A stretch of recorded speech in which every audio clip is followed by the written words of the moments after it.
pay attention now. The last lecture we started with that how law subject is important for you in CA foundation. Then I gave you the introduction of the entire index, told you how this number of hours increased, new chapters are being introduced.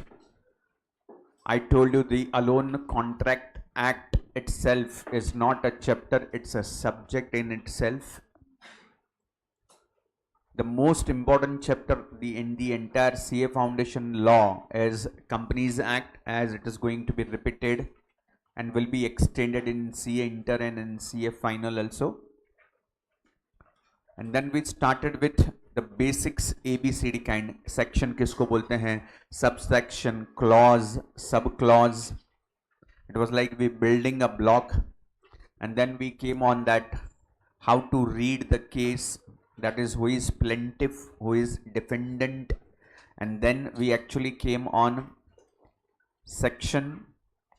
All sections we have written, 21 sections we have written, we by hearted, I saw that today. And then I started with section 2 clause 20, that is company, and company के features हम लोगों ने पढ़े थे, if you all remember that, right? 5 feature थे, याद है सबको? Which are those 5 features which is there on your screen right now?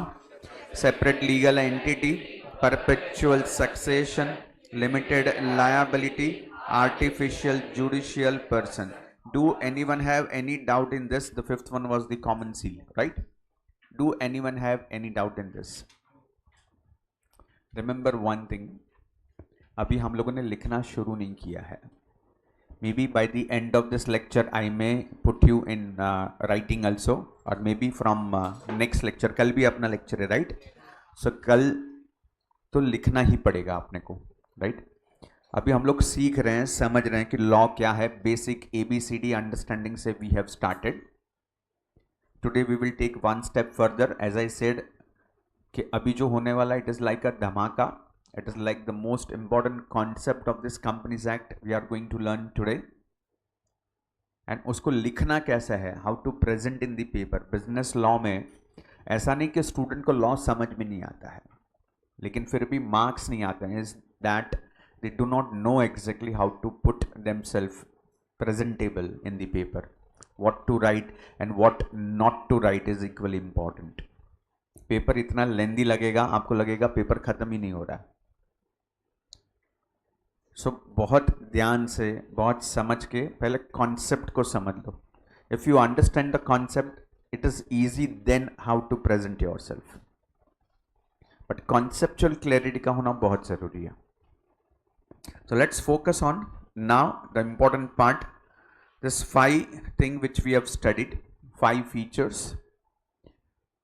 जिसमें the most important was the separate legal entity, right? Company is different, members are different. Company एक अलग व्यक्ति है जिसका जन्म हो चुका है. उसको जन्म किसने दिया है? Created by law, is an artificial person. Company can also have the bank account. Company can also buy the thing, sell the thing. Company भी किसी के ऊपर केस कर सकता है, कोई कंपनी के ऊपर केस कर सकता है, एक्सेप्ट 3-4 थिंग्स जो ह्यूमन बीइंग के बेनिफिट्स हैं, उसको छोड़ के बाकी सारे benefits are given to the company as per the law, right? Now understand, ये जो सेपरेशन जो है इसको बोलते हैं कॉर्पोरेट व्हील. नाउ व्हील मतलब यहां पे स्पेलिंग आपके स्क्रीन पे लिखा हुआ है, इट इज VEIL. व्हील का पिक्चर भी गंदा सा दिया है, but it is yes the what they wanted to say, it's a curtain. Separate करता है कंपनी को और कंपनी चलाने वाले को. कंपनी चलाने वाले पर्दे के पीछे होते हैं जो कंपनी को मैनेज करते हैं, बट लॉ की नजर में सब काम कौन कर रहा है? कंपनी कर रहा है. Are you understanding? When you are buying and selling the things in the name of company, in the eyes of law, to the outsider, to the third party, it's a company, but somebody is managing the company behind the curtain. So there is a separation. Management is different, the owners or the members are separate, and the company is separate. There is a curtain, there is a layer between that. उसको corporate wheel बोलते हैं. Now ये भी corporate will official establish हुआ, ये ऐसा नहीं कि सिर्फ लॉ बनाया, लॉ में उसके फीचर्स डाल दिए, एक बेंचमार्क, एक लैंडमार्क जजमेंट आया, एक केस हुआ था, एक लैंडमार्क जजमेंट आया, उसमें ये चीज को बहुत स्ट्रांगली एस्टैब्लिश कर दिया and it's a landmark case. अगर आप लॉ नहीं भी करते, आप सीए फाउंडेशन नहीं भी करते, तब भी आपको बिजनेस लॉ करके आपको एसवाई बीकॉम में सब्जेक्ट आने ही वाला है, उसमें भी ये चीज आप पढ़ने वाले हो। सो इट इज वेरी कॉमन, जो भी लॉ का पढ़ाई करता है, क्लैट करता है, सेट करता है, सीएस करता है, सीए फाउंडेशन करता है, सब में ये कॉन्सेप्ट कॉमन है। So you can understand how much important is this. So pay attention. Is there somebody out? Okay. Is there somebody? Just call them. नहीं तो उनका मिस हो जाएगा।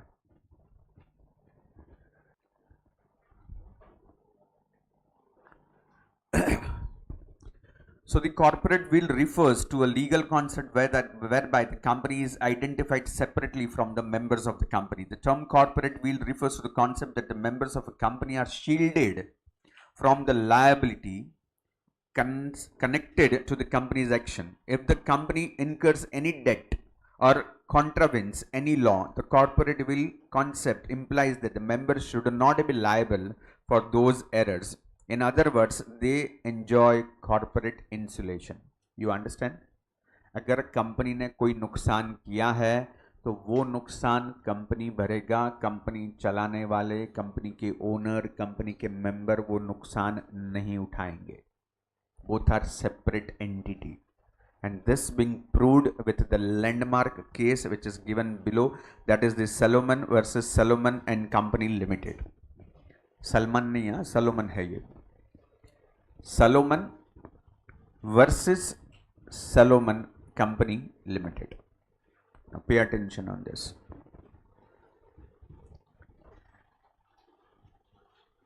It laid the foundation of the concept of corporate will or independent corporate personality. What has happened actually? I'll read out for you. अगर आपको इसमें से कुछ समझा तो अच्छी बात है, नहीं तो मुझे एक्सप्लेन करना पड़ेगा। मैं पहले रीड कर लेता हूँ। You also keep your eyes on this. Try to get into the line by line, word by word. अगर आपको इसमें से कुछ समझता है तो pay attention. In Salomon versus Salomon Company Limited, the House of Lords laid down that a company is a person distinct and separate from its member. In this case, one Salomon incorporated a company named Salomon and Company Limited with 7 subscribers consisting of himself, his wife, 4 sons and 1 daughter. This company took over the personal business assets of Salomon for pound 38,782, and in turn Salomon took 20,000 shares of pound 1 each debentures worth pound 10,000 of the company, with charge on the company's assets and the balance in cash. His wife, daughter and 4 sons took up £1 1 share each. Subsequently, the company went into liquidation due to general trade depression. The unsecured creditors, to the tune of pound 7,000, contended that Salomon could not be treated as a secured creditor of the company in respect of the debentures held by him, as he was the managing director of one-man company, which was not different from Salomon, and the clock of the company was mere sham and fraud. It was held by Lord MacNaughton. बताइए, कुछ समझा इसमें किसी को? Anyone? थोड़ा बहुत, जितना भी समझा रहेगा प्लीज। यू सेड ना समझा, क्या समझा बताओ।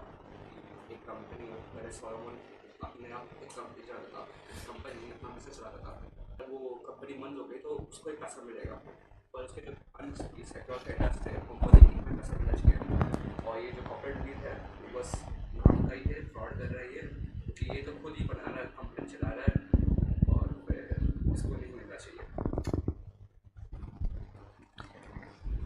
Very close to that. Good. Let me explain this. You are very close to that. Simplify करके बोलता हूं मैं इसको। इसमें सबसे पहले तो जहां पे पाउंड लिखा ना उसको रुपीस कर दो तो आपको समझेगा, थोड़ा इजी हो जाएगा। आपको लिखने का जरूरत नहीं है, it is for your understanding. जहां पे पाउंड लिखा हो समझो कि वो रुपीस लिखा हुआ है, राइट, थोड़ी टाइम के लिए। एंड इसमें एक वर्ड यूज किया called as debenture. I don't know how many of you understand the concept of debenture here.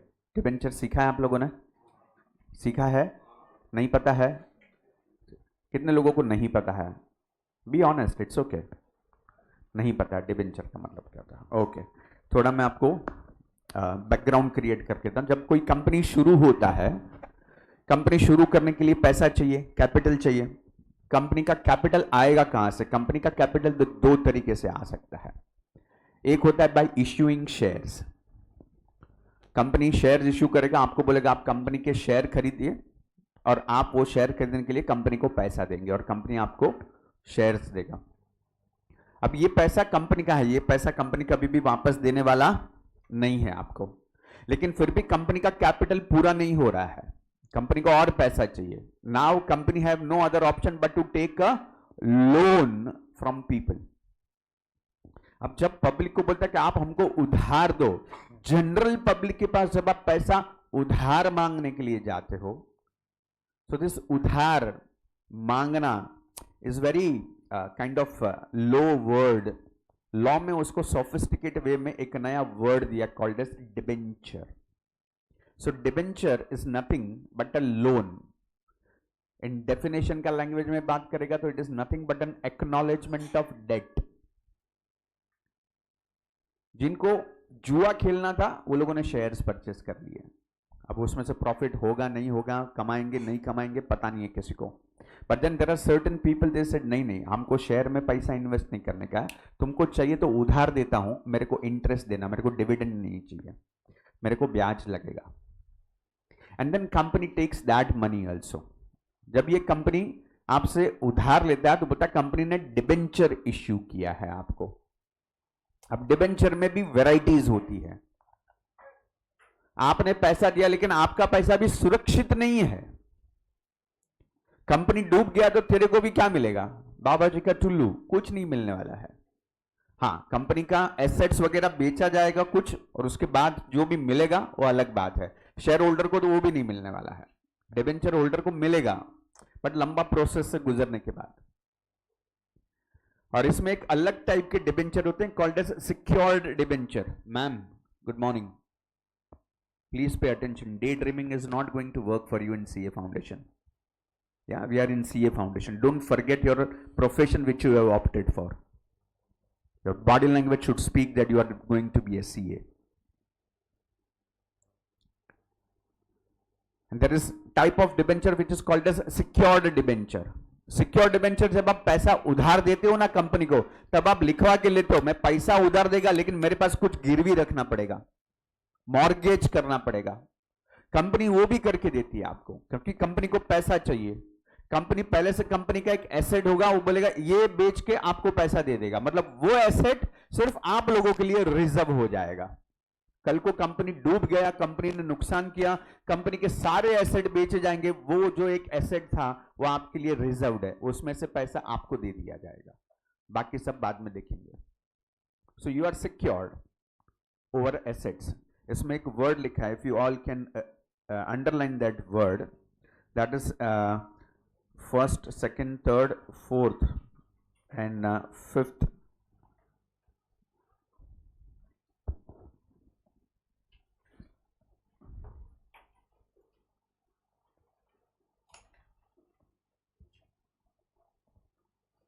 This one, debenture worth 10,000 pound of the company with charge on company's assets लिखा हुआ है. If you can see this, charge on company's assets. अभी मैं आपको story बता देता हूं, ये पूरा कॉन्सेप्ट क्या था, अभी आपको अगर ये समझेगा तो. सलोमन करके एक भाई साहब थे. ये भाई साहब जूता बनाता था लंदन में. अच्छा चल गया उसका बिजनेस, क्वालिटी अच्छा था, बिक रहा था, बिजनेस बढ़ रहा था. अब ये बिजनेस इतना उसका बढ़ गया कि उसको लगा कि अब मुझे जो मेरा बिजनेस है उसको कंपनी में कन्वर्ट कर देना चाहिए.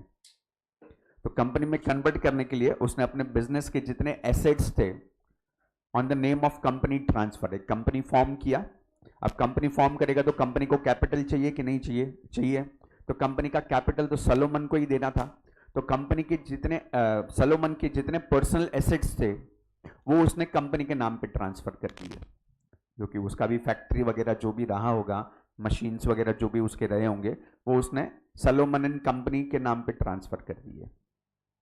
और उसमें शेयर होल्डर खुद रहा, उसकी वाइफ, उसके 4 बेटे और उसकी बेटी, 7 लोग सब्सक्राइबर बोले जाते हैं इसको। Those who hold the shares are called as subscribers. ये हो गया। उसका बाइफर्केशन आपको दिया है कि टोटल उसने कितने के एसेट्स ट्रांसफर किए थे, दैट इज 38,782। जहां पे पाउंड है, मैं आपको रुपी के हिसाब से समझाने की कोशिश कर रहा हूं, राइट। उसका बाइफर्केशन कैसा था, दैट सलोमन टुक 20,000 शेयर्स। जो 38,000 का एसेट ट्रांसफर किया, तो उसने 20,000 के शेयर्स अपने पास लिए, एक रुपए का एक शेयर के हिसाब से 20,000, प्लस डिबेंचर्स लिए 10,000 के, with the charge on assets. Understand this, charge on assets मतलब कंपनी के जो एसेट्स हैं, कल को अगर कंपनी बंद हुआ तो एसेट्स बेच के उसको पैसा मिलना चाहिए, and the balance in cash. अब ये सब हुआ, अब कंपनी चल रहा था, एंड देन लंदन में वर्ल्ड वाइड एक डिप्रेशन पीरियड आया। डिप्रेशन का मतलब समझते हैं, मंदी बोलते हैं हम लोग जिसको, रिसेशन पीरियड। और रिसेशन पीरियड में इसका कंपनी नुकसान किया। सोलोमन को लगा ये नुकसान में कंपनी चलाने का कोई मतलब नहीं है, कंपनी बंद कर देना चाहिए। अब भाई साहब ने जब कंपनी बंद किया, तो कंपनी के जो वेंडर्स वगैरह होंगे, जो क्रेडिटर्स दूसरे भी तो होंगे, ये सब कंपनी के पास पैसा मांगने के लिए आए। जब ये लोग कंपनी के पास पैसा मांगने के लिए आए, एसेट्स कुछ बचा नहीं था, एसेट्स कम थे। कंपनी लॉस कब करता है, when liabilities are more and assets are less. अब ये एसेट्स कम बचे थे, तो जो जितने वेंडर लोग थे, उन्होंने एसेट्स के ऊपर कब्जा जमाने का कोशिश किया। सलोमन के पास तकाजा किया। सलोमन बोलता है मैं खुद आपके जैसा ये क्रेडिटर है भाई। अब ये लोग बोल रहे हैं तो क्या बेवकूफ जैसा बात कर रहा है, कंपनी तो खुद चलाता है, तेरे नाम का कंपनी है, तूने ही कंपनी स्टार्ट किया, तू ही फाउंडर, तू ही ओनर, तू ही मैनेजर, तू ही चेयरमैन, और तू बोल रहा है कि तू क्रेडिटर है। नॉनसेंस, ऐसा चलेगा नहीं। अब ये इसको लगा कि ये क्रेडिटर लोग हैं जो उसके ऊपर they are pouncing on them. Salomon was very intelligent. Salomon ने खुद अपनी कंपनी के ऊपर केस किया कि मेरे को पैसा चाहिए। अब वो कोर्ट में गया तो बाकी लोग तो कुछ बोल नहीं सकेगा, now everyone will have to wait कि कोर्ट में क्या जजमेंट आता है, तब तक वेट करना पड़ेगा। कोर्ट में वेंडर लोगों को भी बुलाया गया, क्रेडिटर लोगों ने भी इसमें ऑब्जेक्शन लिया। कोर्ट में भी सबने जाके बोला कि ये सलोमन ही फ्रॉड है, डुप्लीकेट कंपनी ओपन किया, खुद बिजनेस करता था, खाली कंपनी में कन्वर्ट किया, हमारा पैसा डुबा दिया, हमको पैसा मिलना चाहिए। And the judgement came, was a landmark judgement. ये जो जज है mister lord Macnaghten, he give a judgement.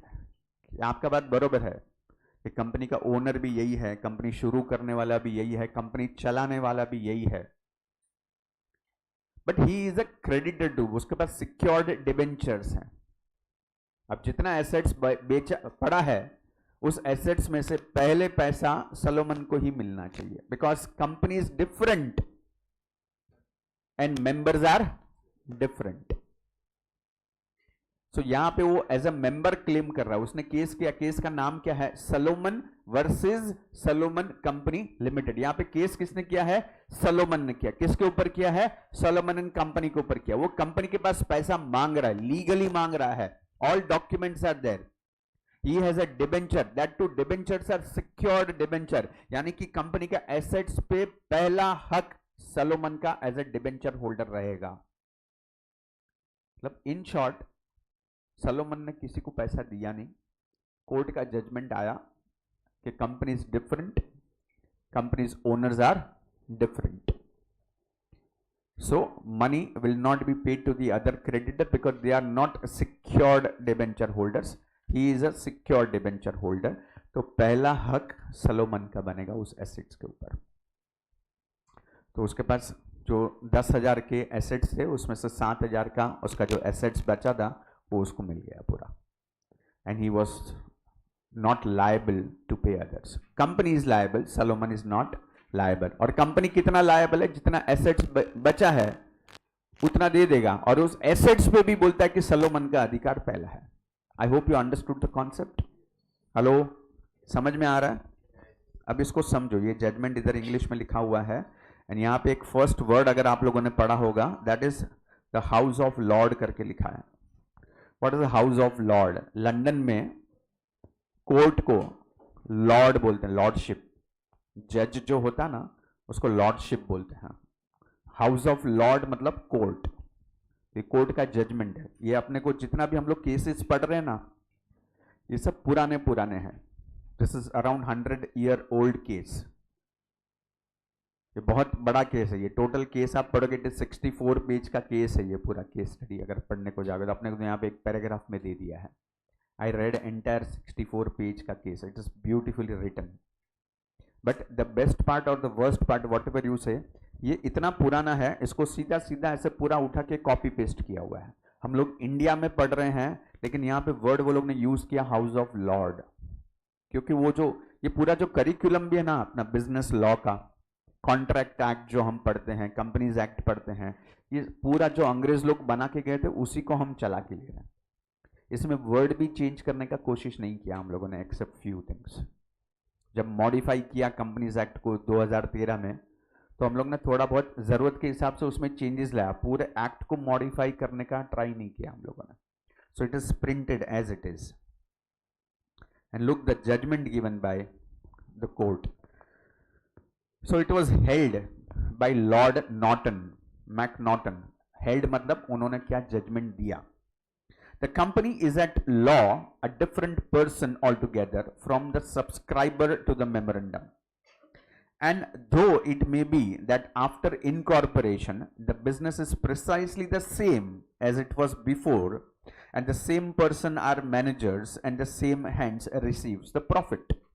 The company is in law, company is not in law the agent of the subscriber or trustee for them. Not are the subscribers as members liable in any shape or form except to the extent and in the manner provided by the act. इसको सीधे साधे शब्द में लिखा गया है. ये जितना घुमा फिरा के आप लॉ का, ये लॉ का लैंग्वेज है भैया. इसके लिए मैंने फर्स्ट लेक्चर में बोला था आपका इंग्लिश बहुत अच्छा होना चाहिए. इंग्लिश अच्छा नहीं है तो उसको सुधार लेना, इंग्लिश सीख लेना. गूगल पे, यूट्यूब पे फ्री इंग्लिश के लेक्चर्स होते हैं, उसको देख लेना, बहुत काम का ही है. सीधी सरल भाषा में बोलूं तो यहाँ पे कोर्ट ने बोला है कि हाँ ये सही है कि ये कंपनी इससे पहले भी सलोमन चलाता था, before the registration of the company. फिर उसने कंपनी रजिस्टर करवाया, उसके बाद भी कोई चेंज हुआ नहीं. यही कंपनी को चलाता था, यही कंपनी को मैनेज करता था, कंपनी का प्रॉफिट भी इसी को जाता था. लेकिन कंपनी और उसके मेंबर दोनों अलग अलग हैं, उसको हम लोग सेपरेट रखना ज़रूरी है. और कोई किसी के लिए जिम्मेदार नहीं है. कंपनी के मेंबर को कंपनी की जिम्मेदारी नहीं दे सकते. कंपनी अगर कोई भी नुकसान करेगा उसके लिए कंपनी के मेंबर जिम्मेदार नहीं है.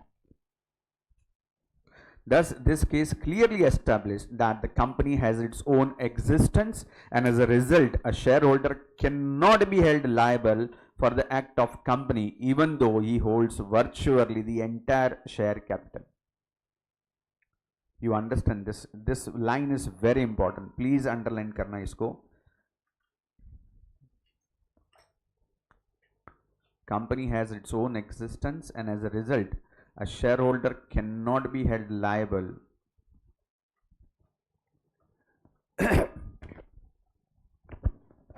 for the acts of the company, even though he holds virtually the entire share capital. The whole law of corporation is in fact based on the theory of separate corporate entity. ये judgment has become a landmark worldwide. ये establish हो गया कि there is a separate legal entity. Company का एक अपना कानूनी अस्तित्व है, उसको अलग ही ट्रीट करना पड़ता है. ये क्लियर हो गया. लेकिन अगर ये क्लियर है तो मेरे को एक बात बताओ, इसमें फ्रॉड ज्यादा हो सकते हैं कि नहीं हो सकते हैं? विजय माल्या जैसे लोग ज्यादा निकलेंगे कि नहीं निकलेंगे? कंपनी चलाया विजय माल्या ने. किंगफिशर एयरलाइन का जो थिंक टैंक जिसको हम लोग बोलते हैं, board of director, chairman, decision maker was Vijay Mallya. And he took all the decisions in the name of Kingfisher Airlines, and then company made a loss. Then he said okay you put a case on company, why on me, मेरे पीछे क्यों पड़े हो, company ने नुकसान किया, company के ऊपर केस कर दो, कंपनी बंद कर दो, कंपनी का एसेट्स बेच दो, जो पैसा मिलता है ले लो, खत्म करो, मेरा क्या है इसमें। I am a shareholder, I am a major shareholder, हो सकता है कंपनी के 99% शेयर्स मेरे अकेले के पास है, लेकिन मैं इसके लिए जिम्मेदार नहीं हूं।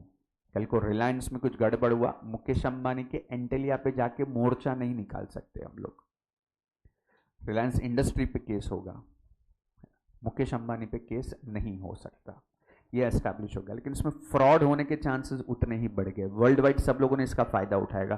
फ्रॉड करो, फ्रॉड करके कंपनी के पर्दे के पीछे छुप जाओ कंपनी ने किया, मैंने कुछ नहीं किया, और ये हुआ, ये बहुत हुआ वर्ल्ड वाइड। ये केस आने के बाद तो फ्रॉड करने वाले के लिए तो एकदम क्लैरिटी हो गया, अरे सही है कोर्ट का जजमेंट भी है, आपने पे कुछ नहीं है, कंपनी के ऊपर है।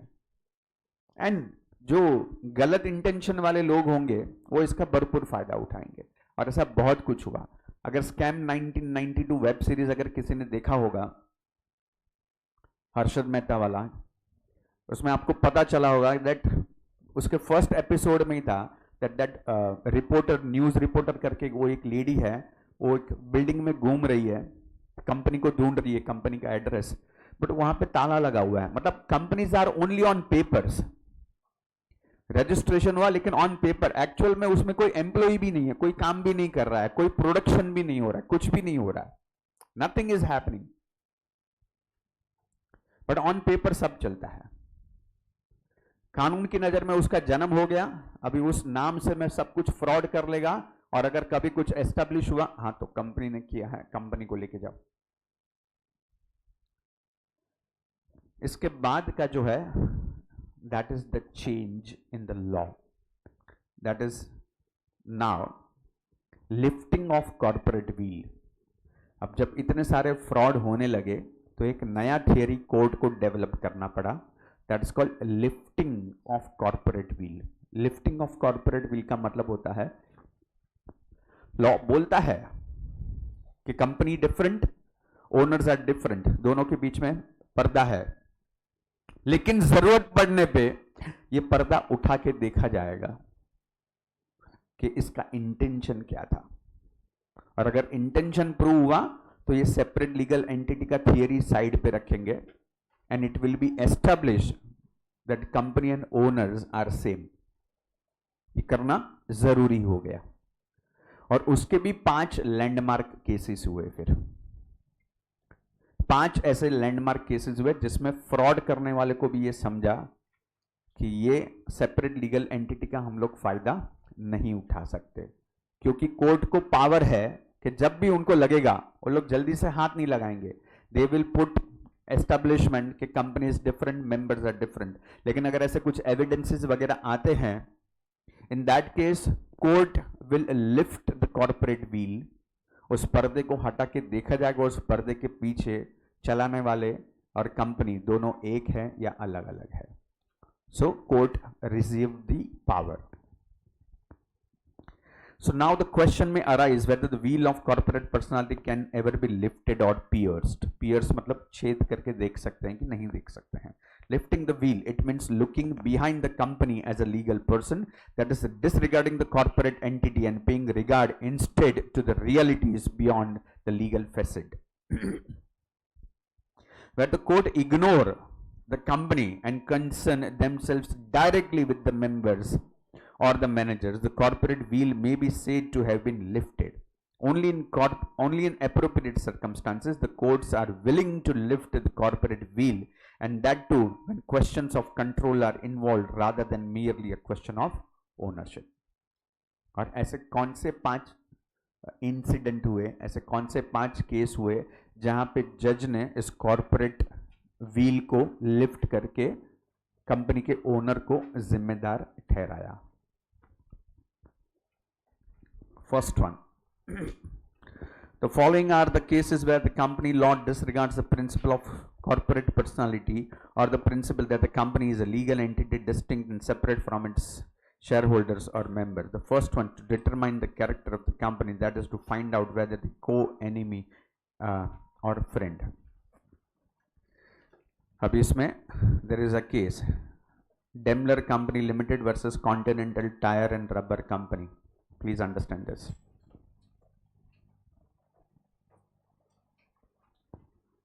ये भी इधर का केस नहीं है, ये भी ब्रिटेन का केस है, लंदन का केस है, but again it's a benchmark case, बहुत समझने जैसा है। अब इसके लिए प्रॉब्लम यह ना कि इसमें कॉन्ट्रैक्ट एक्ट के बारे में कुछ इंफॉर्मेशन है, तो आप इसको समझो, मैं आपको दोनों चीज साथ साथ में एक्सप्लेन करता हूं, you will understand this. First I will read this for you, अगर इसमें कुछ समझा तो, मुश्किल है समझना, I will explain this. In the law relating to trading with the enemy where the test of control is adopted, the leading case in this point is Daimler Company Limited versus the Continental Tire and Rubber Company. If the public interest is not likely to be in jeopardy, the court may not be willing to crack the corporate shell, but it may rend the wheel for ascertaining whether a company is an enemy company. It is true that unlike a natural person, a company does not have a mind or conscience, therefore it cannot be a friend or foe.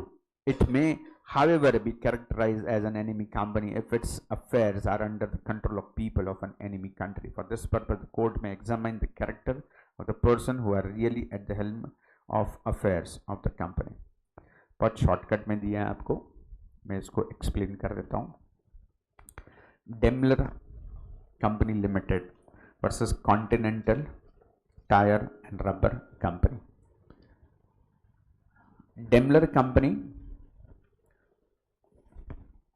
Continental rubber tyre से rubber and tyre खरीदता था, बरोबर है? Sorry, Continental tyre इनको material यहां से खरीदता था डेमलर कंपनी से। Daimler company used to supply material to Continental rubber tyre. अब हुआ ये कि this is during the first world war, first world war के टाइम पे ये हुआ था। अब जब वर्ल्ड वॉर हुआ तो ये धीरे से रिवील हुआ कि ये जो डेमलर कंपनी है, ये डेमलर कंपनी के सारे डायरेक्टर, सारे शेयर होल्डर्स आर जर्मन। मतलब डेमलर कंपनी है ब्रिटेन में, लेकिन उसके सारे जो शेयर होल्डर्स हैं except one are German. All directors except one are German. Company is operating in London, company is operating in London. अब वर्ल्ड वॉर हुआ जिसमें जर्मनी और ब्रिटेन का एक दूसरे से वॉर हो गया। कॉन्टिनेंटल टायर ने डेमलर कंपनी को पैसा देने से मना कर दिया कि हम पैसा नहीं देंगे आपको। तो डेमलर कंपनी ने केस कर दिया कि वो वॉर अलग, दो पॉलिटिकल चीजें हैं, उससे अपने को क्या लेना देना, अपना तो कॉन्ट्रैक्ट बरोबर से है, हमको तो हमारा पैसा मिलना चाहिए। एंड फिर ये कोर्ट में केस चला एंड इसमें कॉन्ट्रैक्ट था दोनों के बीच में। अब कॉन्ट्रैक्ट एक्ट में लिखा है that any contract with the enemy, the contract becomes void. Void का मतलब होता है जीरो। वो कॉन्ट्रैक्ट रहेगा ही नहीं अगर आपने किसी एनिमी के साथ, एनिमी कंट्री के साथ कॉन्ट्रैक्ट किया है तो it won't be considered as a contract only. So based on that one line, so corporate wheel का थियरी लिफ्ट किया गया कि आपका कंपनी डेमलर कंपनी है, लेकिन जब इसका पर्दा उठा के हम देखते हैं तो all are German and Germany is an enemy of Britain. so there is no point कि आपको पैसा मिले। Country itself says no for that, and as per contract act में ये लिखा हुआ है, it is called as, there is one word which is called as void ab initio। void ab initio का मतलब होता है जब से कॉन्ट्रैक्ट हुआ है तब से आज तक ये पूरा फेक है, zero, not to be counted. And Daimler company को पैसा नहीं मिला। क्यों? क्योंकि कॉर्पोरेट बिल लिफ्ट किया गया, पता चला कि ये कंपनी को नुकसान नहीं हुआ है, कंपनी को चलाने वाले जो है वो जर्मन है सब। सो एक्चुअली ये कॉन्ट्रैक्ट कंपनी ने नहीं किया है, जर्मन ने किया है पूरा। तो कॉर्पोरेट विल यहाँ पे लिफ्ट किया गया और देखा गया कि कंपनी के पीछे कंपनी के जो ओनर है हम इसको सेपरेट नहीं कर सकते। कंपनी एंड कंपनी का owner are one in the same. Company is an enemy, company के पीछे अपने एनिमी है, मतलब company is an enemy, you can not separate them both. And the landmark judgement came कि भाई आपको पैसा नहीं मिलेगा। Daimler company lost. Daimler company ने केस किया था but they lost the case because it's a contract with the enemy. So यहां पे लिखा है to determine the character of the company, that is to find whether the company is enemy or friend. Clear? समझ में आया? Yes. Look at the second one, to protect the revenue or taxes in certain matter concerning the law of taxes, duties and stamp, particularly where question of the controlling interest is an issue, where corporate entities used to evade or circumvent tax, the court can disregard the corporate entity, which has happened in the Jugilal versus Commissioner of Income Tax, and the second case is which is famous, that is Dinsho Manekji Petit. अब ये दिनशो मानक जी का एक interesting case है। ये भाई साहब बहुत अक्ल वाले, पारसी है, बिजनेसमैन है, इन्होंने बहुत पैसा था इनके पास, इन्होंने बहुत सारी कंपनी के शेयर्स, डिबेंचर वगैरह सब खरीद के रखा है, लाखों रुपया, करोड़ों रुपए का इन्वेस्टमेंट है, और इनको हर साल खाली डिविडेंड एंड इंटरेस्ट का ही उतना इनकम आता है कि उस पे उनको इनकम टैक्स भरना पड़ता है। अगर मैं थोड़ा अगर लॉजिकल लैंग्वेज में अगर आपको समझाने का कोशिश करूं, इन that case I can say कि अगर कंपनी के पास फॉर एग्जांपल दिनशो मानक जी के पास 20 लाख का इनकम हो रहा है साल का, only from dividend and interest. अब थोड़ा इनकम टैक्स अगर आपको समझता है तो there are certain income which is exempted. Government बोलता है 5 लाख रुपए तक का इनकम पे आपको टैक्स भरने का जरूरत नहीं है। At that time it was like up to 5 lakh there is no income tax, but 5 lakh के ऊपर जितना इनकम है उसके ऊपर आपको 20% टैक्स भरना पड़ेगा। नाउ इसका दिमाग देखो, 20 लाख का इनकम हो रहा है, अब 20 लाख के ऊपर पहला 5 लाख माइनस हो गया, अब बचा कितना? 15। 15 के ऊपर 20% इज 3 लाख रुपीज, 3 लाख रुपए का टैक्स गवर्नमेंट को देना पड़ेगा। अब ये उसको सीने में दर्द हो रहा था इस चीज का, 3 लाख रुपया भी मैं क्यों दूं गवर्नमेंट को, ये तो मेरा पैसा है, Y should I pay a single penny to government. भाई साहब ने दिमाग लगाया, भाई साहब ने 4 कंपनी ओपन किया ABCD करके, और अपने जितने भी शेयर्स है ना वो ये कंपनी के नाम पे ट्रांसफर कर दिए, 4 अलग अलग कंपनी के नाम पे। 5 लाख जितना खुद के पास रखा, बाकी जो 15 लाख था तो उसने 4-4 लाख करके बाकी कंपनी में ट्रांसफर कर दिया, 4-4-3 करके। अभी आप समझो, अभी इनकम किसको होगा? कंपनी को होगा। कितना इनकम होगा? 5 लाख के नीचे ही होगा वो। 5 लाख के नीचे तो कंपनी को भी टैक्स नहीं भरना पड़ेगा, उसको भी टैक्स नहीं भरना पड़ेगा। Now you understand the brain which he used. 4 अलग अलग कंपनी करके चारों में उसने इन्वेस्टमेंट ट्रांसफर कर दिया। अब इनकम कंपनी को हो रहा है और वो भी बिलो टैक्सेबल है। So no company is going to pay tax. Even Dinshaw Maneck ji का इनकम भी खुद का 5 लाख से कम है, उसको भी टैक्स नहीं भरने का, पूरा का पूरा 3 लाख घर पे आया। अच्छा, कंपनी को जो भी अभी इनकम आ रहा है they are showing as a loan given to Dinshaw Maneck ji. Loan है, समझ रहा? इनकम नहीं। दिनशो मानक जी के पास जो पैसा आ रहा है वो दिनशो मानक जी ने तो उधार लिया है, दिनशो मानक जी कमाया नहीं है, लोन लिया है ये 4 अलग अलग कंपनी से। अब इसका जब ऑडिट हुआ तो इनकम टैक्स अथॉरिटी को ये सब चीज पता चला तो इतना बड़ा नोटिस भेज दिया दिनशो मानक जी को, आपको इतना टैक्स भरना पड़ेगा। तो दिनशो मानक जी ने कोर्ट में केस किया ऑन इनकम टैक्स डिपार्टमेंट कि भाई व्हाट इज दिस नॉनसेंस, मेरे को तो लोन लिया है, मेरे को किस चीज का टैक्स भरने का, वो कंपनी तो अलग है, मैं तो अलग हूं। And then in the court income tax authority with evidence proved कि सर ये जो 4 कंपनी ओपन किया गया है इसका मालिक भी तो यही है, और उसको जो पहले के उसके जो इनकम टैक्स के रिकॉर्ड है वो इतना टैक्स भरता था, उसको इतना टैक्स नहीं भरना पड़े, उसको बचाने के लिए ये भाई साहब ने ये 4 कंपनी ओपन किया है। और पहले उसको जहां से इनकम होता था वही सारे शेयर्स एंड डिबेंचर उसने इन कंपनी के नाम पे ट्रांसफर कर दिए हैं। अब कंपनी को इनकम होगा, कंपनी भी तो उसका ही है, और कंपनी से पैसा लेने के लिए कंपनी उसको जो पैसा ट्रांसफर कर रही है वो लोन बता रहे हैं वो लोग बुक्स ऑफ अकाउंट में। इसके अलावा कंपनी का और कोई लेन देन ही नहीं है, कंपनी में कोई एम्प्लॉय नहीं है, कंपनी में कोई प्रोडक्शन नहीं हो रहा है, कंपनी में कोई ट्रेड बिजनेस कुछ भी नहीं हो रहा है, सिर्फ यही ट्रांजैक्शन हो रहा है। हम लोग क्या बेवकूफ बैठे हैं सर इधर?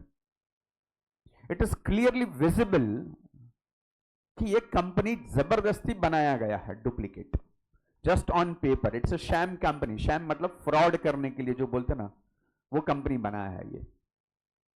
एंड इन दिस केस जज लिफ्टेड द कॉर्पोरेट व्हील कि भाई ये जो कंपनी है यहाँ पे company is different and owners are different और it is same. And the judgement came that yes, Dinshaw Manek ji started this company with a malafide intention to avoid the taxes, so he has to pay the tax now with penalty. तो उसको tax भी भरना पड़ा, उसका 10 गुना penalty भी उसको भरना पड़ा। तो उसके पहले 10 साल भाई साहब ने जितना कमाया था वो भी सब गया उसका। That is famous case Dinshaw Manek ji Petit. To avoid legal obligation, third case. अब ये जो केस है that is in the name of the workmen employed in associate rubber company limited versus the associate rubber industries limited. यहां पे लिखा है case, actually the case name is this.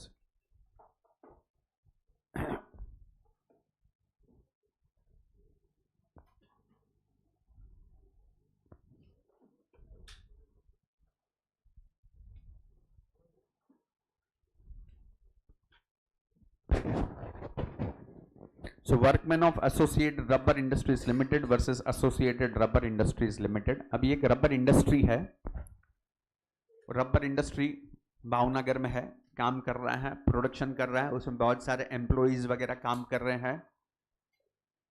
एक उनका कंपनी का नाम है associate rubber industries limited.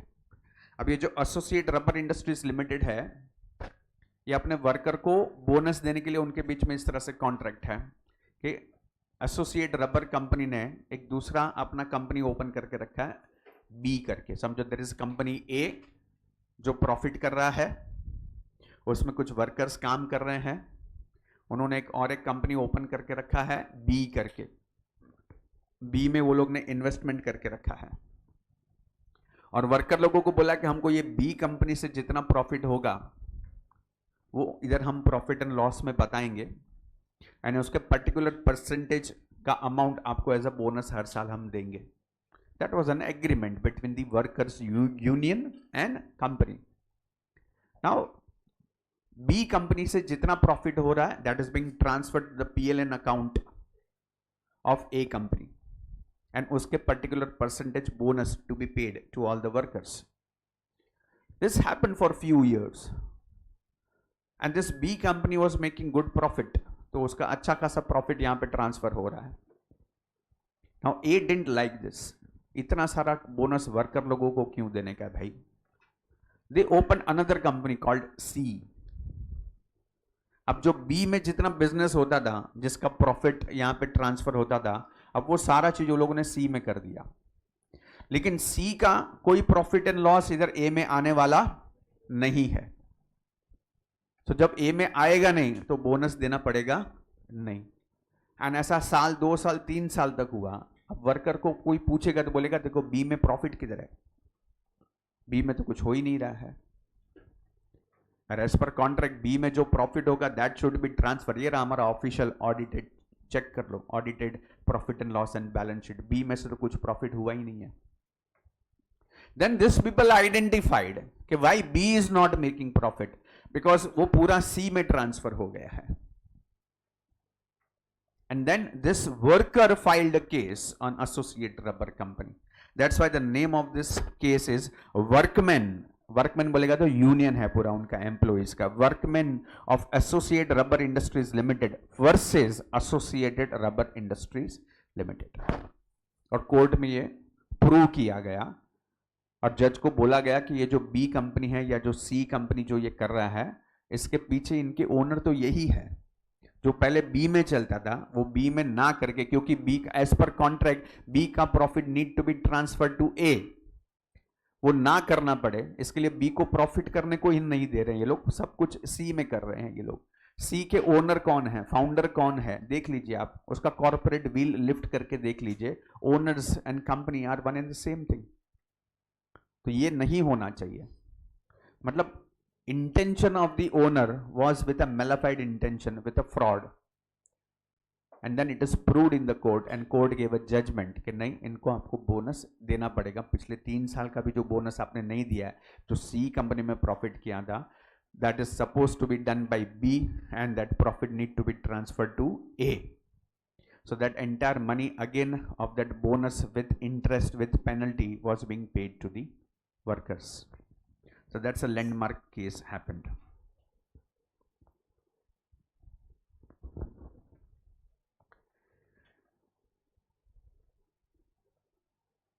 The fact of the case that our A Limited purchased shares of B Limited by investing a sum of rupees 4,50,000.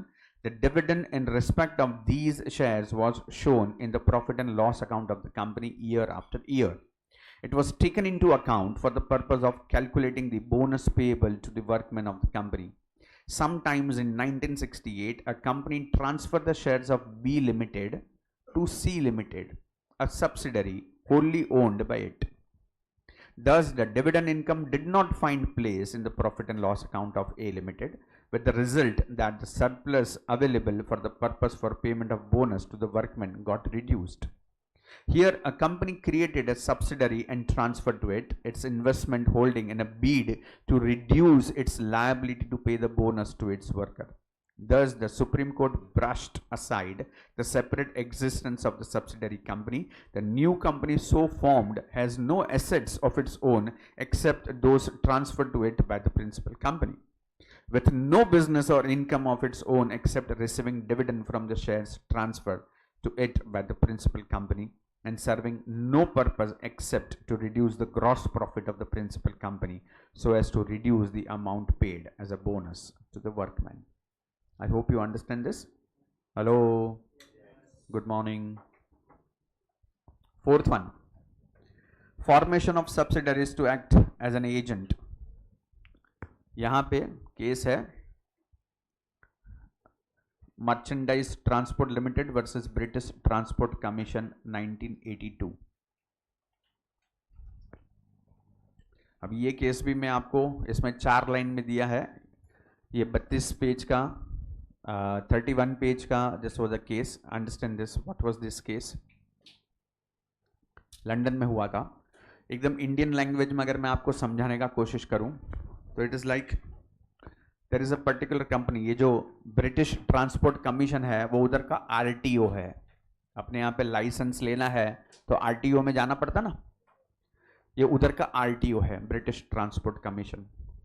तो ये जो merchandise transport limited करके उन्होंने कुछ एक ट्रांसपोर्ट कंपनी ओपन किया था और उनको लाइसेंसेस वगैरह लेने थे. But there were certain discrepancies in taking the license. तो उनके जो रूल्स रेगुलेशंस थे उसमें वो कंपनी फिट नहीं हो रहा था. तो उनका लाइसेंस रिजेक्ट हो गया. किसका लाइसेंस रिजेक्ट हो गया? मर्चेंडाइज ट्रांसपोर्ट लिमिटेड का जो था ये रिजेक्ट हो गया. अब इनका ऑलरेडी कंपनी यहाँ पे शुरू हो चुका है, बिजनेस प्रमोशन वगैरह सब हो चुका है और आरटीओ ने लाइसेंस ही नहीं दिया तो बहुत तकलीफ वाला काम हो जाएगा. और जो डॉक्यूमेंटेशन था, अभी उनका रूल है कि अगर एक बार रिजेक्ट हुआ आप अगले 6 महीने तक अप्लाई नहीं कर सकते. You can not. Now you come after 6 months and they cannot wait for another 6 months. They immediately formed a different company.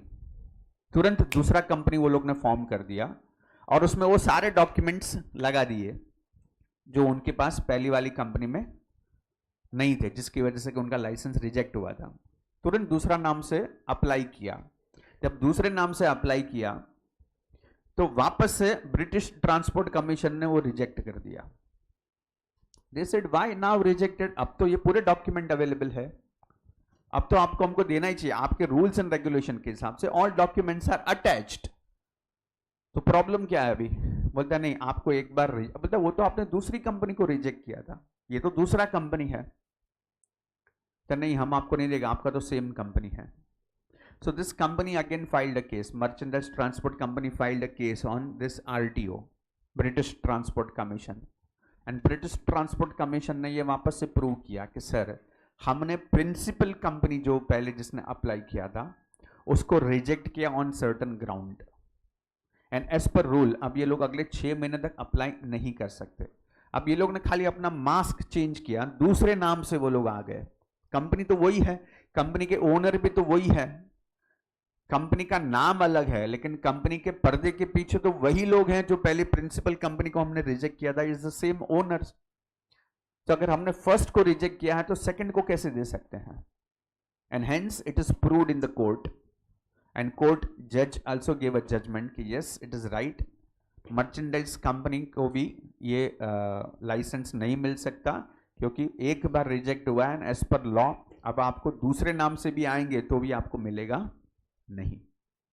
So that is the landmark judgment came. The case goes like that: in the case of Merchandise Transport Limited versus British Transport Commission, a transport company wanted to obtain licenses for its vehicle but could not do so if applied in its own name. It therefore formed a subsidiary company, and then application for license was made in the name of subsidiary. The vehicles were to be transferred to the subsidiary company. Held, the parent and subsidiary were the commercial unit, and the application for license was rejected.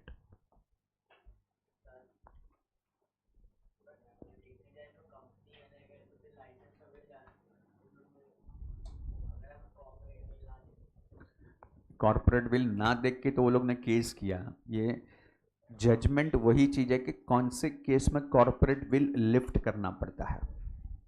जज को यहां पे लगा कि ये तो government को बेवकूफ बनाने का बात चल रहा है। गवर्नमेंट के लॉ के हिसाब से तुमको एक बार रिजेक्ट किया तो तुम दूसरा कपड़ा पहन के आ गया, तुमको एक बार मना किया तो तुम मेकअप बेकअप करके दाढ़ी बढ़ा के ऐसा बाल हेयर स्टाइल चेंज करके दूसरे नाम से अपना नया आधार कार्ड डुप्लीकेट कार्ड बना के आप आ गए तो थोड़ी मिल जाएगा आपको। Once you are rejected, you are rejected.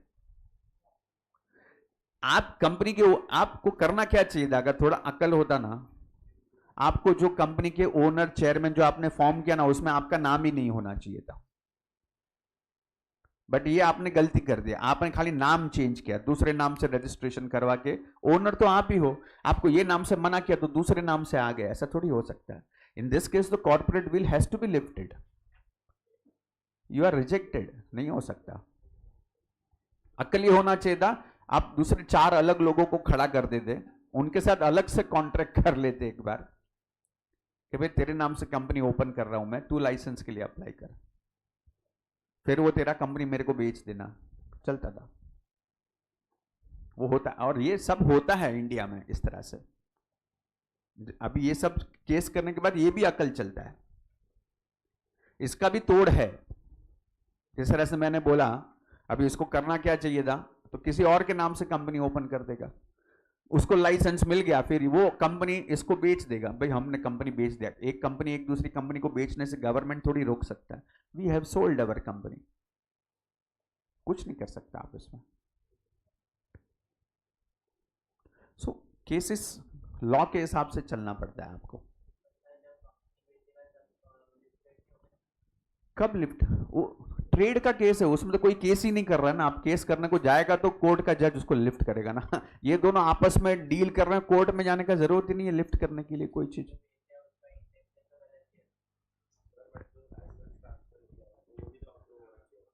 किसका?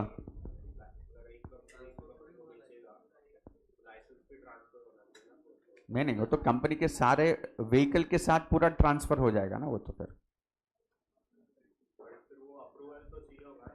आप लोग ना लॉ को थोड़ा और डिटेल में समझने का कोशिश करो। You are transferring a company, आपको लाइसेंस मिल गया, आपको किस चीज का लाइसेंस मिला है? व्हीकल के लाइसेंसेस होते हैं। आपने पूरा vehicle with assets you have sold to the other company, when that company is buying, company is paying you, so that entire ownership gets transferred. In that case इसके ऊपर फिर केस नहीं हो सकता ना। because that is your property. You understand? It is your property which you sold. It is okay. India में ये बहुत होता था प्रॉपर्टी में, ये बाद में गवर्नमेंट को इसमें अकल आया. आई am a businessman, I made a huge profit. ये बहुत बकवास चीज होता था. 1980s की 90s की बात कर रहा हूं. 5 करोड़ का प्रॉफिट किया. 5 करोड़ में गवर्नमेंट इतना बड़ा कटोरा लेके आ जाएगा, टैक्स लाओ.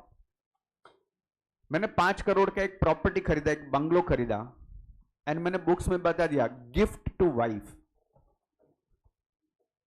बंगलो किसके नाम पे है?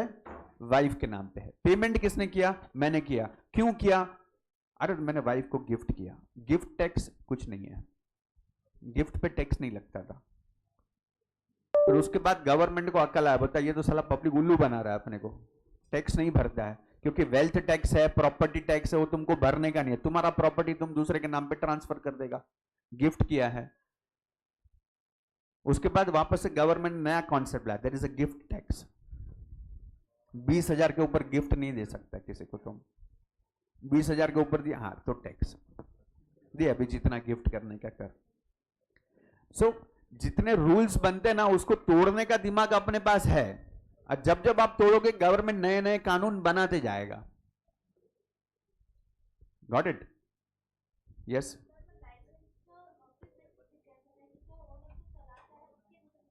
नहीं, वो इसमें डिटेल्स वो चीज नहीं दिया है. देयर इज ट्रांसपोर्टेशन का लाइसेंस होता है. मतलब there is a transport company, समझो ओला उबर है. ओला उबर को यहाँ पे बिजनेस करना. रैपिडो का ये केस अभी लाइव चल रहा है. रैपिडो का जो ऐप है उसमें आप देखोगे वो बाइक वाला भी आता है राइड के लिए. Now that bike is not permitted in Maharashtra for example. Only cabs are permitted, bike is not permitted. लेकिन अभी आप रैपिडो का ऐप ओपन करके बाइक बुक करो, बाइक वाला आएगा. That is illegal. That is illegal, allowed नहीं है, परमिटेड नहीं है अब तक. साउथ में परमिटेड है, महाराष्ट्र में उसको बाइक का परमिशन नहीं मिला है. But I don't want to take name. अपने ही यहाँ पे कुछ लोग हैं जो बाइक पे राइड करते हैं रेगुलरली. बाइक पे आते हैं, बाइक पे जाते हैं, रैपिडो की बाइक पे. इलीगल है वो. लाइसेंस है, मतलब उस कंपनी को लाइसेंस मिलता है वो काम करने के लिए. अब गवर्नमेंट के नॉर्म्स के हिसाब से समझो रैपिडो को लाइसेंस नहीं मिला. रैपिडो ने क्या किया, दूसरा एक कंपनी ओपन कर दिया, उसके नाम से लाइसेंस के लिए अप्लाई किया. उसमें सारे डॉक्यूमेंट थे जो फर्स्ट टाइम वो लोग नहीं कर पाए थे. तो फर्स्ट टाइम जब आप नहीं कर पाए due to certain minor defect, तो आप बोला ठीक है वो मैं डिफेक्ट रेक्टिफाई कर देता हूं. लेकिन पता नहीं अब एक बार रिजेक्शन का स्टैंप लग गया तो अभी आप अगले 6 महीना 12 महीना अप्लाई नहीं कर सकते. अब आपका तो 6-12 महीना बिजनेस का नुकसान हो जाएगा. आपने तुरंत दूसरे नाम से अप्लाई किया, दूसरा एक कंपनी ओपन किया, दूसरे नाम से अप्लाई किया, तो वो कैसे आपको लाइसेंस दे सकता हूं मैं? कंपनी तो आपका ही है ना. सो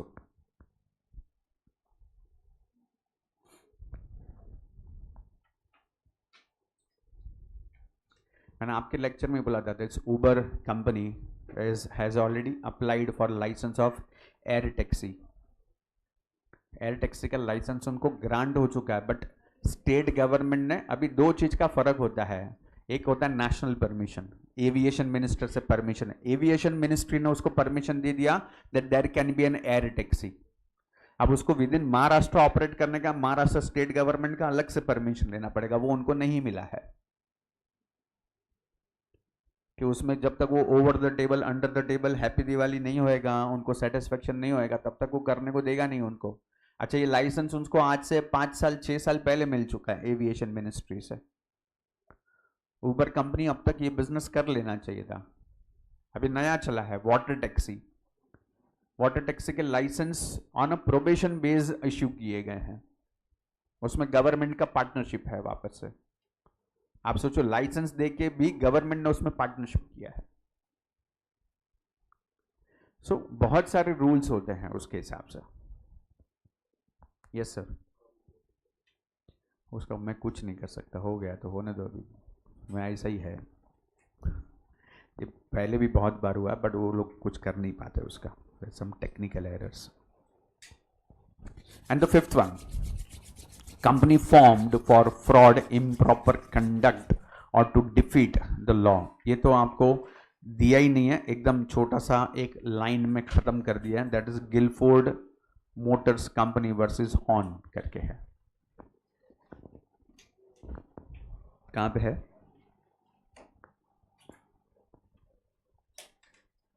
Somebody said something? Okay. Now let's understand this case. What was this case? अब ये जो गिलफोर्ड मोटर है, ये मोटर के पार्ट्स वगैरह सब बनाता है, इंजन के पार्ट्स, मोटर के parts, car manufacturing, automobile company है ये। अब इसमें एक बंदा काम करता है, हिज नेम इज हॉर्न।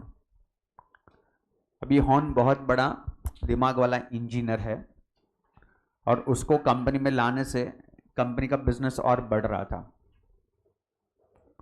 तो उसको तो पहले टेम्पररी जॉब पे रखा था, लेकिन जब उसने काम अच्छा किया और पता चला कि वो काम इतना अच्छा कर रहा है कि उसकी वजह से अपना बिजनेस बढ़ रहा है, कंपनी ने उसके साथ कॉन्ट्रैक्ट कर लिया और उस कॉन्ट्रैक्ट में लिख दिया कि भाई आप हमारे साथ काम करो, हम आपको इतना पैसा देंगे और 3 साल तक आप हमारी कंपनी छोड़ के नहीं जा सकते, और अगर आप कभी बीच में छोड़ के गए इन केस, तो आप हमारे क्लाइंट को सॉलिसिट नहीं करेंगे। सॉलिसिट का मतलब होता है now you can not entertain our clients. आप बाकी देख लो, दूसरे क्लाइंट आप बनाओगे आपके अलग है, बट हमारे क्लाइंट के साथ आप बिजनेस नहीं कर सकते। हॉर्न ने बोला ठीक है, कोई प्रॉब्लम नहीं है। वो चला। अब 1-1.5 साल के बाद हॉर्न को लगा कि इधर काम करने का मजा नहीं आ रहा है, उसने कंपनी छोड़ दिया और उसने अपना खुद का कंपनी चालू किया। अब जब खुद का कंपनी चालू किया तो डेफिनेटली उसको भी तो क्लाइंट चाहिए, तो he started approaching the clients of Gilford motors. अब गिलफोर्ड मोटर्स को ये पता चला, गिलफोर्ड मोटर्स ने हॉर्न के ऊपर केस कर दिया कि भाई अपना कॉन्ट्रैक्ट था, उस कॉन्ट्रैक्ट में लिखा था कि आप 3 साल तक हमारा जॉब नहीं छोड़ोगे, अगर आप बीच में जॉब छोड़ोगे तो आप हमारे किसी क्लाइंट के साथ आप डील नहीं करोगे। यहाँ पे हॉर्न बोल रहा है कि भाई साहब आप मेरे पे क्यों केस कर रहा है, मैंने तो कोई क्लाइंट आपका लिया ही नहीं है। क्लाइंट किसने लिया? वो कंपनी ने लिया है। Company is different, I am different. But again in this case the court जज लिफ्टेड द कॉर्पोरेट व्हील कि हॉर्न ने जो कंपनी ओपन किया है वो तो हॉर्न का ही है। यहां पे कंपनी सेपरेट और हॉर्न को सेपरेट नहीं कर सकते। सो कंपनी का मालिक हॉर्न ही है और उसका ऑलरेडी एक से कॉन्ट्रैक्ट हुआ है कि वो उसके क्लाइंट को ये नहीं कर सकता। दैट मीन्स ये हॉर्न का कंपनी भी उस क्लाइंट के साथ डील नहीं कर सकता। So that's how this judgement came and Gilford Motors won the case. So ये 5 ऐसे लैंडमार्क जजमेंट आए जहां पे कॉर्पोरेट विल को लिफ्ट किया गया। सबसे पहला सलोमन वर्सेस सलोमन ने एस्टैब्लिश किया कि company is different, owners are different. फिर उससे फ्रॉड होने लगे, तो उसके बाद 5 और बेंचमार्क लैंडमार्क जजमेंट केस आए। फर्स्ट वाला कौन सा था? Daimler company versus continental rubber and tyre company limited, बरोबर है। सेकेंड वन कौन सा था? दिनशो मानेक जी। थर्ड वन कौन सा था? Workman association of the associated rubber industries versus associated rubber industries. Fourth वाला कौन सा था? Merchandise transport versus British commission transportation. And the last one is Gilford motors versus Horne. अभी इसके ऊपर कंफर्म गारंटेड क्वेश्चन आएगा, 100% गारंटेड क्वेश्चन है। इसको लिखना कैसे है? I will tell you how to write this. मैं आपको प्रॉपर डिक्टेट करेगा आंसर पूरा, डोंट वरी। अनफॉर्चुनेटली मेरे पास वो नोट्स नहीं है कि मैं आपको प्रिंट करके दे सकूं, and I can not bear that cost also. So हम लोग डिक्टेशन करेंगे, लिखेंगे इसको जब भी टाइम आएगा। आज हम लोग इसको लिखते नहीं हैं, आज आई वॉन्ट के we go further on this. Group पे नहीं भेज सकता, I don't want to circulate this.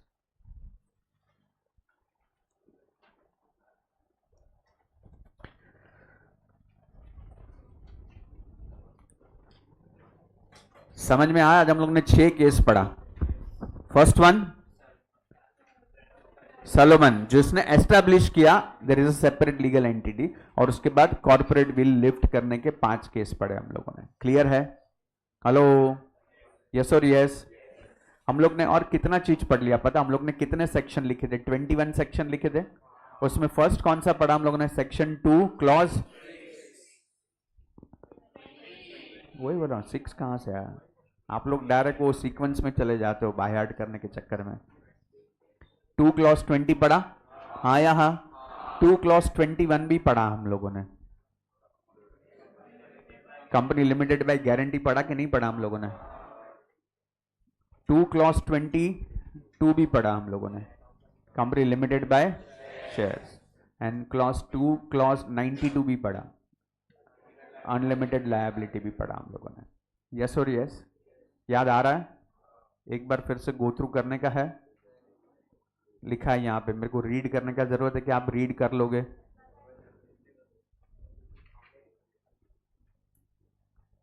सिर्फ ये 2 पैराग्राफ आप पढ़ लोगे काफी रहेगा, इतना सा। Company limited by shares, that is section 2 clause 22। company limited by guarantee section 2 clause 21, only this 2 paragraph.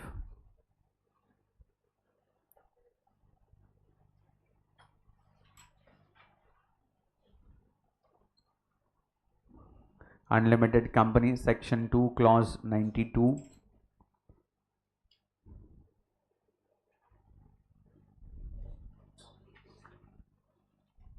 pardon,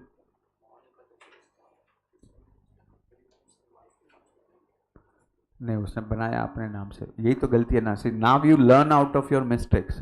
law में भी फ्रॉड करने के लिए भी लर्न करना पड़ता है कि मेरे नाम से किया तो फंस गया ना, I should have done it on my wife name. But यहाँ पे भी कोर्ट मना करता है, बिकॉज जब आपका ब्लड रिलेशन होता है तो अगेन इंटेंशंस आर अप्रूव्ड। ये भी हुआ है बहुत कुछ। So you have to have some new company only and you have to work there as an employee, that can be established. Yes sir, Daimler company, हाँ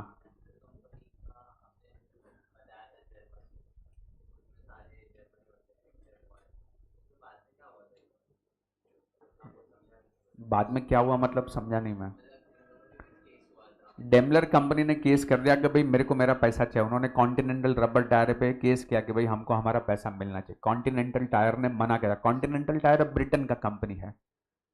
डेमलर कंपनी भी Britain में ही registered हुआ था, लेकिन कंपनी के सारे share holder Germany के हैं। कंपनी के all board of director except 1 are from Germany. So आपने कॉन्ट्रैक्ट किसके साथ किया है? डेमलर कंपनी के साथ किया या एनिमी के साथ किया है? ये एनिमी के साथ किया, ये कभी पता चला आपको? When you lift the corporate veil, so you understood कि Daimler company and the enemy is one and the same. अरे ईश्वर, एक है उसका प्रॉब्लम नहीं है। मेजोरिटी क्या है? एनिमी है ना भाई। कंपनी के जो शेयर होल्डर्स है, आपका कॉन्ट्रैक्ट जो किया है, majority share holders are German, all directors are German. Your intention to do the business with this Britain company, it is like for example एक सिंपल सा लॉजिक बताता हूं। पाकिस्तान का एक कंपनी भारत में बिजनेस कर रहा है। अब बिजनेस करना कोई गलत नहीं है। इंडिया की भी कोई कंपनी पाकिस्तान में बिजनेस करती होगी शायद से। पाकिस्तान का कोई कंपनी यहां पे बिजनेस कर रहा है। अब यहां पे बिजनेस करेगा, वो लोग यहां पे कुछ बेचते हैं, मैन्युफैक्चर करके बेचते हैं। अब बेच के यहां पे मैन्युफैक्चर करके यहां पे बेचेगा तो प्रॉफिट होगा कंपनी को कि नहीं होगा? होगा। वो प्रॉफिट का सारा पैसा वो लोग किधर लेके जाएंगे? पाकिस्तान। पाकिस्तान की गवर्नमेंट को वो लोग टैक्स भरेगा कि नहीं भरेगा? भरेगा। पाकिस्तान की गवर्नमेंट वो पैसे से और ज्यादा टेररिस्ट लोगों को ट्रेनिंग देगा और अपने पे मिसाइल वगैरह फेंकेगा। तो आप एक्चुअली किसको मदद कर रहे हो? तो why should I make a payment now to them once it is being proved that you are an enemy company? अब तक नहीं मालूम था मेरे को। अब तक खाली लिखा था Abdul Hafeez and company. Abdul Hafeez and company के साथ में डील कर, लेकिन मेरे को बाद में पता चला, जब कोर्ट में केस हुआ मेरे को पता चला अब्दुल हफीज एंड कंपनी के all share holders except one, एक तो उनको रखना पड़ेगा, इंडिया का है, इसके लिए इंडिया का, इसके लिए तुमने रखा है, बाकी तो सारे तुम्हारे पाकिस्तान के ही हैं। तो एक होने से फर्क नहीं पड़ता, एक तो गवर्नमेंट के रूल्स होते हैं कि भाई एक आप इंडिया में बना रहे हो तो एक इंडियन तो होना चाहिए उसके अंदर, तो that's why there is one Indian, rest all are Pakistanis. Yes, नहीं ये तो रजिस्टर्ड ही यहाँ पे हुआ है। सी ब्रिटेन में ना there is law is such कि आप इधर ही आपका कंपनी रजिस्ट्रेशन करके इधर ही कंपनी ओपन कर सकते हैं।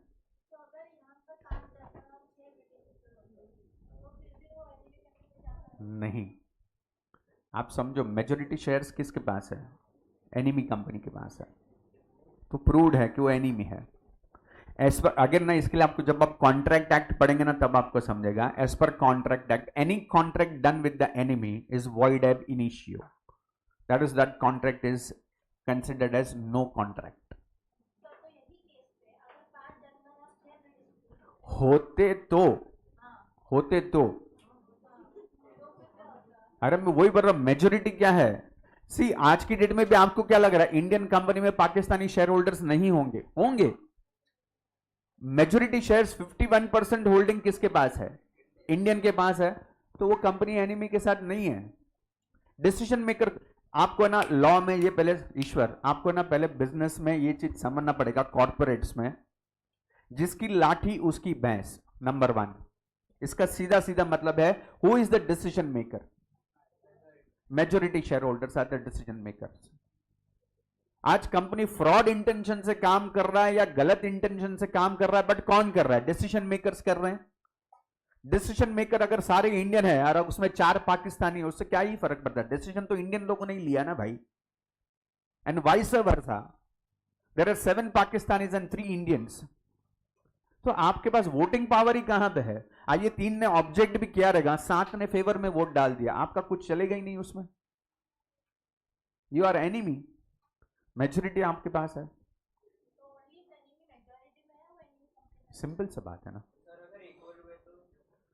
सी ऐसा भी अगर आप ज्यादा डिटेल में जाओगे ना तो आपको पता चलता है, there is 100% Indian company, there is no foreigner, there is no Pakistani, there is no Afghanis, there is no Turkey, all Indians. लेकिन वो लोग ने वहां से ब्राइब लिया रहेगा, तो ये तो इसको आप एनिमी नहीं बोलेंगे, लेकिन देशद्रोही तो है ना ये, तो भी तो वो गलत ही है। Your intention is what, you sold the company. ऐसा तो कितना जगह पे होता है। अच्छा वो लोग भी होशियार, ये सब लॉ बना इनको भी समझता है, वो लोग अपने एजेंट यहां पे एस्टेब्लिश करेंगे, अक्ल होएगा ना उसके अंदर। पाकिस्तानी के पास एक भी पाकिस्तानी कंपनी फॉर्म नहीं करेगा, यहां पे 10 इंडियन को जमा करेगा, वो 10 इंडियन जो होंगे वो उनके एजेंट होंगे, and then they will do this business, और सब कुछ बरोबर चलेगा जब तक वो प्रूव नहीं हो जाता है। आईएसआई एजेंट के नाम सुना है कि नहीं सुना है? वो लोग यहां पे अपना ही काम करते हैं। अभी ये ऑपरेशन सिंदूर के टाइम पे कितने वो सोशल मीडिया वाले यूट्यूबर्स पकड़े गए, बॉर्डर पे जाके वो लोग सारा इंफॉर्मेशन उनको प्रोवाइड करके दे रहे हैं। They are being paid by them, they are Indians but giving all the information to Pakistan, तो उसको क्या बोलेंगे आप? वो तो इंडियन होके भी एनिमी है ना अपना, ये तो ऑफिशियल दिख रहा है ये एनिमी है फिर इसको काय को देने का पैसा। पहली बात ये इंडिया में हुआ ही नहीं है, ये ब्रिटेन और जर्मनी का, और ब्रिटेन के लॉ अलग हैं भाई, उसके लिए मैं आर्गुमेंट नहीं कर सकता ब्रिटेन पार्लियामेंट के ऊपर कि आपको ऐसा लॉ नहीं बनाना चाहिए। ब्रिटेन के लॉ ना दुनिया से सबसे अलग है। क्यों? ये जितने पैसे लेके भाग गए, Lalit Modi, this Nirav Modi, this Vijay Mallya, this Nadeem Khan, ये लोग सब लंदन जाके क्यों बैठे हैं बताओ मेरे को? क्यों दुनिया का कोई भी कोना उनको नहीं मिला? सब लंदन में आराम क्यों कर रहे हैं इंडिया में फ्रॉड करके? नहीं मालूम है ना? वो मालूम होना चाहिए आपको। क्योंकि उधर का लॉ ऐसा है कि अगर वहां पे किसी ने भी शरण लिया, किसी ने भी वहां पे अपने आप को रेस्ट किया है, तो कोई भी कंट्री, आप कुछ भी प्रूव कर लो, आपको इधर की कोर्ट में शुरू से केस लड़के हमारी कोर्ट में प्रूव करना पड़ेगा कि ये आदमी फ्रॉड है जिसने आपकी कंट्री में फ्रॉड किया। ऐसा उधर का कानून है। Law of land is different in each country. Pakistan का कानून अलग है पाकिस्तान की सरजमीन पे, इंडिया की सरजमीन पे इंडिया का कानून अलग है। I forgot the name. There is a famous person, fisherman. वो गलती से जब वो फिशिंग करने को गया था समंदर में, उसने बॉर्डर क्रॉस कर लिया, और बॉर्डर क्रॉस कर लिया पाकिस्तान के इसमें वाटर में चला गया। पाकिस्तान की उधर आर्मी ने उसको अरेस्ट कर लिया। पाकिस्तान की आर्मी ने अरेस्ट कर लिया उसको, और उसको बोल दिया कि इधर स्पाई करने के लिए आया था, जासूस है। जासूस बना के उसको जेल में डाल दिया। पहले तो उसको आर्मी की जेल में डाला। अब जब यहां पे उसके घर वाले को पता चला इंडिया में, तो उन लोगों ने उधर जाके रिक्वेस्ट किया कि भाई ऐसा कुछ भी नहीं है। तो वो लोग ने उधर की कोर्ट में गए रिक्वेस्ट करने के लिए, उधर की सबको मिला, इधर की एम्बेसी में बोला कि भाई देखो क्या है क्या नहीं, कोई मदद नहीं मिला उसको। उसके ऊपर केस चला दिया वो लोग ने, उधर उसको फांसी का सजा दे दिया। जब फांसी का सजा दिया तो ये लोग का माथा खराब हो गया फैमिली का। तो फिर ये लोग गए इधर मिनिस्ट्री में, एक्सटर्नल अफेयर मिनिस्टर के पास, फॉरेन मिनिस्टर के पास, फॉरेन एम्बेसी के पास, के बोलते वो आदमी को वो लोग ने जो फांसी दिया है एज ए जासूस दिया है, वो जासूस नहीं है, एटलीस्ट वो तो आप प्रूव करो। और फिर केस हुआ, और अभी ये केस इंडियन गवर्नमेंट ने पाकिस्तान के ऊपर किया। See understand, government is filing a case on the another countries government in the international court of justice. United Nation में there is ICJ, international court of justice. वहां पे ये केस चल रहा है आज की डेट में। अब जब ये केस चल रहा है ना, वहां पे पाकिस्तान फंस गया। नहीं, प्रो केस तो अभी भी चल रहा है, लेकिन वहां पे there is one thing which is again अपने को सिविक्स में आता था, you have to present the person in person। मतलब बोलता ठीक है, आप उसको मारना चाहते हो, आप उसको फांसी देना चाहते हो, सब बरोबर है, लेकिन हमको पहले ये जानना है कि वो आदमी जिंदा है जिसके ऊपर हम ये केस चल रहा है। हमको ऐसा डाउट है कि आपने उसको मार डाला है। और ये एक्चुअल में हुआ है कि जब पाकिस्तान गवर्नमेंट को पता चला कि हमने गलत आदमी को पकड़ा है, तो वो लोग ने इमीडिएट फटाफट से जजमेंट देके उसको फांसी का सजा दे दिया। अब फांसी का सजा दे दिया, लेकिन वो लोग उसको बाहर डिक्लेयर नहीं कर रहे हैं। और यहाँ पे केस चला, तो इंडियन एडवोकेट जो है उन्होंने बोला कि ठीक है, पहले उस इंसान को कोर्ट में लेके आओ, उसका physical presence is needed. We would like to know, मतलब डायरेक्टली नहीं बोला बट इनडायरेक्टली बोला that we would like to know that he is alive. And Pakistan government, Pakistan army is not able to present him in the court today, and they are making an argument कि नहीं, हम आपका ये appeal नामंजूर करते हैं, हम उसको क्यों उधर लेके आए। ये केस चल रहा है। So there is lot many things which can happen। हर देश का कानून अलग है। विजय माल्या उधर भी ना, आई डोंट नो आप लोग इंडियन कोड को कितना समझते हो। इंडियन कोर्ट में आपके ऊपर किसी ने केस किया ना, पहले इधर मुलुंड एमसीसी कॉलेज अपना इधर से ही 3 कदम की दूरी पे कोर्ट है, पहले इधर केस चलेगा तेरे पे। सेशन कोर्ट बोलते हैं उसको। सेशन कोर्ट से फिर वो जाएगा डिस्ट्रिक्ट कोर्ट, सिविल कोर्ट में जाएगा, फिर उधर से सिविल या तो क्रिमिनल में जाता है वो, फिर उधर से वो जाएगा हाई कोर्ट, हाई कोर्ट से फिर जाएगा सुप्रीम कोर्ट। और इसमें प्रोसीजर इतना है ना, हर एक में आपको ये आराम से 20 साल 25 साल निकल सकता है आपका। एक कोर्ट का जजमेंट डालने के लिए 20-25 साल, ये इंडियन कोर्ट का लॉ का प्रोसीजर है। वो सारा प्रोसीजर लंदन में भी है। अब वो लोग क्या बोल रहे हैं, ये प्रोसीजर इधर करो हमारे देश में। आपके हिसाब से ये एक फ्रॉड किया ना, हमारे कोर्ट में प्रूव करो। अब इंडियन गवर्नमेंट विजय माल्या का केस लंदन की कोर्ट में लड़ रहा है। लंदन की कोर्ट में उधर का सेशन कोर्ट में केस जीत गया, हाई कोर्ट में केस किया, वो जीत गया। अभी सुप्रीम कोर्ट में केस चल रहा है उधर के सुप्रीम कोर्ट में केस चलने के बाद एम्बेसी में केस जाएगा, उसके बाद उसको पकड़ के इधर लाएगा, इधर वापस उसको सेशन कोर्ट से शुरू करना पड़ेगा अपने को। Vijay Mallya will go for that. Vijay Mallya ने उधर क्या अपील किया पता है? उधर का अपना डिफेंस में, सर ये लोग मेरे को पकड़ के उधर लेके जाएंगे, सर उधर का जेल है ना हाइजीन नहीं है, ये लोग मेरे को उधर बाइक लाके आर्थर रोड जेल में रखने वाले हैं सर, वो बहुत डर्टी है। उधर की कोर्ट ने इंडियन गवर्नमेंट के पास बोला कि आप इसको किधर रखने वाले हो, अगर इधर से अरेस्ट करके गए तो उसका हमको ये फोटोज वगैरह चाहिए, उसके वीडियोस चाहिए, उसको कौन सी रूम में रखोगे, वहां पे सफाई क्या है, जेल के फोटो विथ टॉयलेट के फोटो वगैरह सब अपने को लंदन की कोर्ट में देना पड़ा है। आप ये सब केस पढ़ो, आपको समझेगा।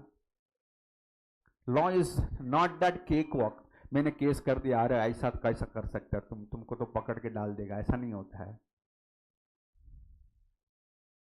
आप सोचो विजय माल्या उधर तक लड़ रहा है और वो घूम रहा है। अभी कल के न्यूज़पेपर में आया, Lalit Modi Vijay Mallya had a party in London. बोलो, ऐश कर रहे हैं वो लोग सब। विजय माल्या ने और इंडियन गवर्नमेंट के ऊपर केस किया, उसके कुछ 12,000 करोड़ का केस हुआ है, 12,000 करोड़ उससे लेने का फ्रॉड किया है। 12,000 करोड़ से ज्यादा का तो प्रॉपर्टी इंडियन गवर्नमेंट ने अटैच कर लिया उसका। अब वो कोर्ट में बोल रहा है आपका जितना नुकसान था वो तो मिल गया, अभी काय को केस कर रहा है मेरे पे? तुम किसके लिए केस कर रहा था? पैसे के लिए ना, कि मैंने फ्रॉड किया ना, मेरा इतना एसेट्स प्रॉपर्टी तो आपने ले लिया, उसका वैल्यू 12,000 करोड़ के ऊपर का है, then I should be relieved. ऐसे थोड़ी छोड़ सकते हैं उसको भाई। Indian government said, bloody, you have done a wrong thing. It is not that we have done a case for the money. It is for your intentions. You should be punished. पैसा दे के तेरे को छोड़ देगा ऐसा थोड़ी, धन चोरी की, अरे ठीक है लो मैंने आपका सोने का चेन चुराया था, ले लो चेन ले लो, मेरे को छोड़ दो, अरे तेरे को तो जेल में डालेगा ना भाई। सब लोग लंदन में बैठे हैं। दिस फेमस म्यूजिक डायरेक्टर, उसके ऊपर भी उसका एक बायोपिक मूवी बन रहा है, Gulshan Kumar, T series company. He was being murder on daylight, मंदिर से बाहर निकल रहा था, उसका मर्डर हुआ है। And it is proved, there is a famous music director जोड़ी in the 90s, Nadeem Shravan. All जितने फेमस 90s के जितने मूवीज के जितने सुपर हिट सॉन्ग्स है ना, I can say all where done by them, Nadeem Shravan. This Nadeem and Shravan, Nadeem Khan and Shravan Kumar, both were this pair, and it is being proved कि नदीम खान ने उसका सुपारी दिया था गुलशन कुमार को मारने के लिए, and then he absconded to London. Today it is more than 30 years he is in London. 92 में उसके ऊपर गोली चलाया था कुछ, आज 2025 है, वो लंदन में बैठा है। His entire life he said okay, मेरा पैसा जितना कमाने का था इंडिया में कमा लिया, इंडिया से मेरा दाना पानी खत्म हो गया, staying in London. Lalit Modi इतना आईपीएल शुरू किया, आईपीएल का founder is Lalit Modi. He was a part of BCCI, BCCI ने उसको निकाल दिया, उसके ऊपर केस हुआ, उसको पता चला मेरे को पकड़ा जाएगा, भाग गया लंदन। अभी निकाल के लेके आओ ललित मोदी को, उधर से नहीं ला सकते। ये गवर्नमेंट है जो विजय माल्या के पीछे इतना पड़ा है, ललित मोदी ये लोग सब इतना सब करके गए, किसने केस भी नहीं किया उनके ऊपर।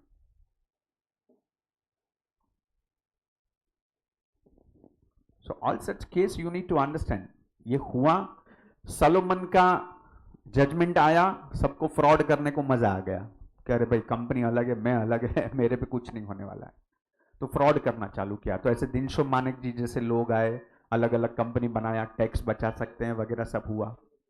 तो कॉर्पोरेट व्हील का थियरी आया कि नहीं, कॉर्पोरेट व्हील उठा के देखेंगे, तुम और कंपनी को हम अलग अलग नहीं करेंगे, तुमको एक ही गिनेंगे, तो होएगा ऐसा। आपने लाइसेंस दूसरे के नाम से अप्लाई किया, लेकिन वो दूसरा भी तो तू ही है ना, तू मास्क पहन के आ गया है, नाम चेंज करके तू आया है तो तू ही।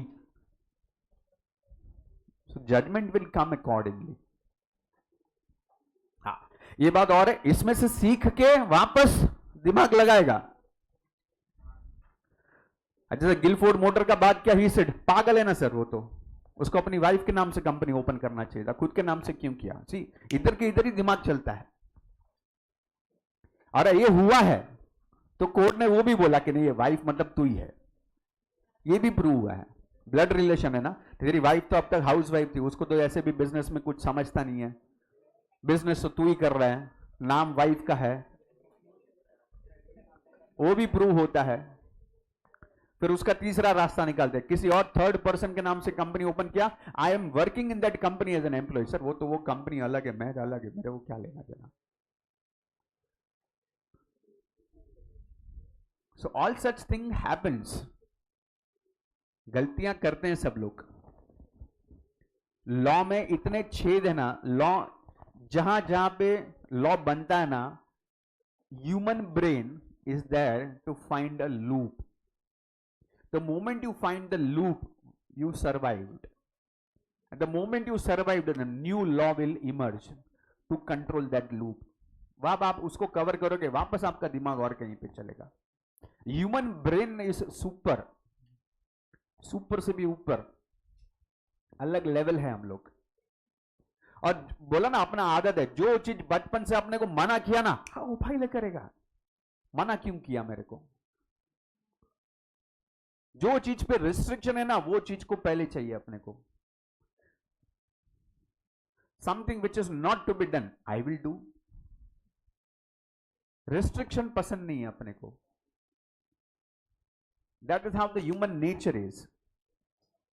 And then when it comes to money, there is no limit. पैसा कमाने के लिए इंसान कुछ भी करता है।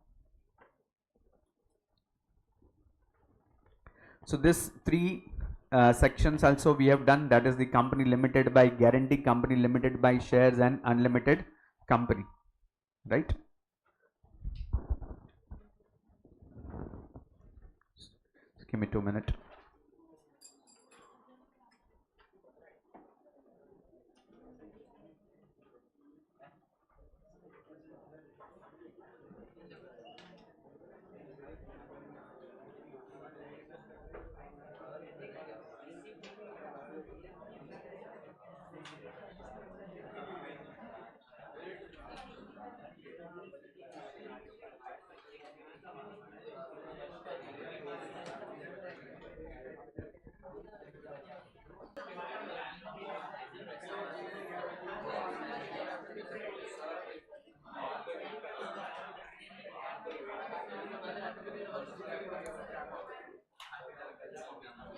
नॉक करना चाहिए था ना।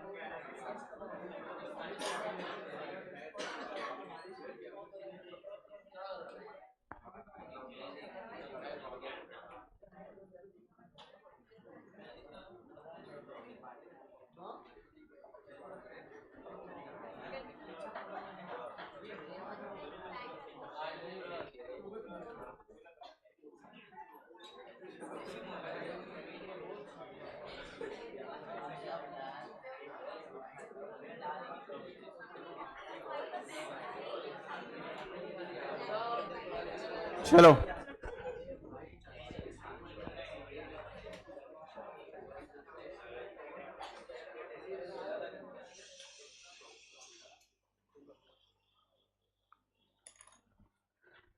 Section 2, Clause 62, one-person company, OPC.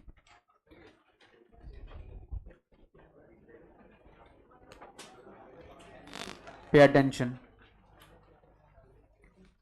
ये सिंपल सा कॉन्सेप्ट है, बट विथ लिटिल कॉम्प्लिकेशंस। ये कॉन्सेप्ट हम लोग 11th स्टैंडर्ड में पढ़ चुके हैं। 11th स्टैंडर्ड में हम लोगों ने कॉन्सेप्ट पढ़ा था, सोल ट्रेडर। याद है? याद है? सोल ट्रेडर में एक सबसे बड़ा मेजर फीचर था, कौन सा था याद है? क्या था? Unlimited liability. And that is the major part in India. Most of the people are the sole traders. लेकिन sole trader में भी the major fault is the unlimited liability, and because of which the Indian people are a bit hesitant of doing business. They prefer doing a job, and job के creation उतने India में अब तक हुए नहीं है जितना कि होना चाहिए था एक डेवलप्ड कंट्री में, unfortunately. And when you have a brain, when you have an idea with you to grow the company, the only thing which is stopping you to start your own company is the unlimited liability. Bloody कल को अगर मैंने नुकसान किया, साला ये लोग मेरे घर तक आ जाएगा। मेरा कॉलर पकड़ेगा, मेरे को ह्यूमिलेट करेगा, मेरा पर्सनल प्रॉपर्टी बेचेगा, मेरा घर बेचेगा, मेरा गाड़ी बेचेगा, मेरे जेवर बेचेंगे, मेरे को भी बेच डालेंगे ये लोग. So there is kind of hesitance. And उसका तोड़ लाने के लिए 1956 में जब कानून बना था तब ये नहीं था, तब सोल ट्रेडर ही था. एंड सोल ट्रेडर का हम लोग पढ़ते, there is no separate legal existence. But now here a company registered हो रहा है, और कंपनी रजिस्टर्ड हो रहा है under the Indian companies act 2013. मतलब उसके माँ बाप हैं, सेपरेट लीगल एंटिटी है. तो यहाँ पे all sole trader are being given a status of 1-person company with the best feature is the limited liability. ये मेजर कॉन्सेप्ट है that एक इंडिविजुअल इंसान को कॉर्पोरेट शील्ड मिल गया कि तू बिजनेस कर, because India want more entrepreneurs to come up on stage to take the charge. And trust me, because of this 2013 में जो चेंज आया ना, 2013 के बाद भारत में एंटरप्रेन्योरशिप भी बहुत बड़ा है. बहुत सारे लोग अपने नए नए आइडियाज लेके अभी मार्केट में आ रहे हैं. New concepts are coming up, new products are coming up, new services are coming up. It's because of this 1-person company concept. इसमें और एक बेनिफिट है. सोल ट्रेडर में सोल ट्रेडर मर गया, सोल ट्रेडिंग कंसर्न मर गया. बट यहां पे तो कंपनी का फीचर है, company has a perpetual succession. नहीं समझा कि समझा? लेकिन सर 1-person कंपनी में परपेचुअल सक्सेशन कैसे होगा, वो आदमी मर गया तो? सो यहां पे आपको एक प्रोविजन करके दिया है. एक प्रोविजन है that he can appoint another member, a nominee, where company will get transferred in his absence. The company will go. So let's understand this. आपको समझेगा. ये सोल ट्रेडर का कॉन्सेप्ट ध्यान में रखो. लेकिन सोल ट्रेडर में जो 2 तकलीफ थी, वो 2 तकलीफ इसमें लॉ ने कवर करके दिया. कौन सा? जो लायबिलिटी अनलिमिटेड था उसको यहाँ पे लिमिटेड कर दिया. एंड सेकेंडली जो परपेचुअल सक्सेशन उसमें नहीं था सोल ट्रेडर में, यहां पे टू एन एक्सटेंट आपको वो बेनिफिट करके दे दिया है. Let's understand this. The company act 2013 introduced a new class of companies which can be incorporated by a single person. अकेला आदमी भी बिजनेस कर सकता है, उसको भी रजिस्ट्रेशन कर सकता है. Section 2 clause 62 of the companies act defines 1-person company as a company which has only 1-person as a member. Company में शेयर होल्डर्स होंगे, मेंबर्स होने चाहिए, लेकिन ये तो कंपनी का नाम ही है ओपीसी, 1-person कंपनी. जिसमें मेंबर कितना होगा? एक ही होगा, वो खुद होगा. क्लियर है? ये तो कुछ सामान्य जैसा है नहीं इसमें. So 1-person company has been introduced to encourage entrepreneurship and corporatization of business. OPC differs from the sole proprietary concern in an aspect that the OPC is a separate legal entity with a limited liability. The most important word is this. OPC is a separate legal entity with a limited liability of the member. Whereas in case of sole proprietary, the liability of the owner is not restricted and it extends the owner's entire assets constituting of official and personal. उसका business का assets तो बिकेगा ही बिकेगा, उसका घर का assets भी बिक जाता था इन सोल ट्रेडर. यहाँ पे it will restricted only up to business. No personal assets will be taken into consideration. The procedural requirement of an OPC are simplified through exemptions provided under the Act in comparison to the other forms of company. ये नीचे जो आपको points दिए bullet point, ये काम के हैं आपके. उसमें फर्स्ट 2 पॉइंट तो are very stupid and very easy to understand. Basic point है first 2, only 1-person as a member. वो तो उसके नाम में ही लिखा है भाई, OPC 1-person company. So there has to be only 1-person. Minimum paid up capital, no limit is prescribed. ये जो कंपनी एक्ट है ना, उसमें ऐसा नहीं बोला कि अगर आपको ओपीसी चालू करना है तो आपका कम से कम 5 लाख का कैपिटल से आप शुरू कर सकते हो या 10 लाख का कैपिटल लगेगा. Nothing is being prescribed. Prescribed मतलब nothing is being mentioned.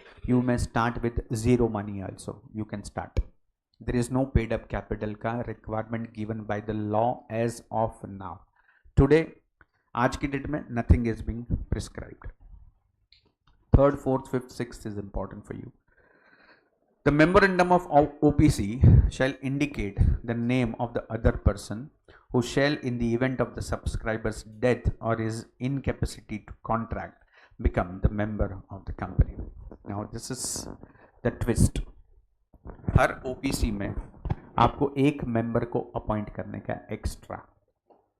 मैंने अपना ओपीसी कंपनी शुरू किया, Pankaj Mehta company, but as I said कि सोल ट्रेडर मर गया तो कंपनी मर जाएगा, तो यहाँ पे एक मेंबर अपॉइंट करना जरूरी है.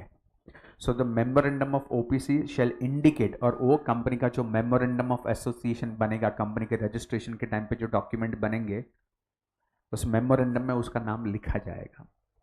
Right. So who shall in the event of the subscribers death or his incapacity to contract become the member of the company. जब वो इनकेपेसिटी में आ जाएगा या तो उसकी डेथ हो जाएगी, तो this member will take the charge of the company. Next point. The other person whose name is given in the memorandum shall give his prior written consent in prescribed person whose name is given. And the same shall be filed with the Registrar of Companies at the time of incorporation of the company along with the e-memorandum and e-articles. यानी कि जब मैं आज company शुरू कर रहा हूँ ना, कंपनी शुरू करने के टाइम पे मैंने एक जन का नाम लिख दिया, लेकिन उसका नाम लिखा उसको पूछे बगैर नहीं लिख सकता. उसका रिटन कंसेंट मेरे को चाहिए कि भाई मैं तेरा नाम लिख रहा हूं, तेरे को मैं मेरा कंपनी का मेंबर बना रहा हूं, is it okay, there is no objection from you. वो रिटन कंसेंट देगा मेरे को prior, before I go for registration I have to take it in writing from that person. मैं ऐसे भी किसी का नाम लिख नहीं सकता. राइट. उसके बाद का पॉइंट है, such other person may be given the right to withdraw his consent. अब कंपनी रजिस्टर हो गया, मैंने इनका नाम लिख दिया, बट मेरे नाम लिखने के बाद, मेरा कंपनी शुरू करने के बाद that person is feeling uncomfortable, या मेरे रिलेशन उसके साथ अच्छे नहीं है, या तो उसका मेरे पे अभी भरोसा नहीं. After 3 months 6 months down the line 2 year 3 year that person feel that ना I don't want to continue as a member. That person has a right to withdraw himself. उसको कोई रोक सकता नहीं है. The member of OPC may at any time change the name of such other person by giving notice to the company and the company shall intimate the same to the registrar. And same way मेरे को भी right है कि ये बंदे को मैंने member बना के गलती किया, मेरे को अब ये मेंबर नहीं रखने का है, मेरे को इसको निकाल के किसी और को मेंबर बनाने का. I have a right to cancel his membership and I can appoint somebody else also.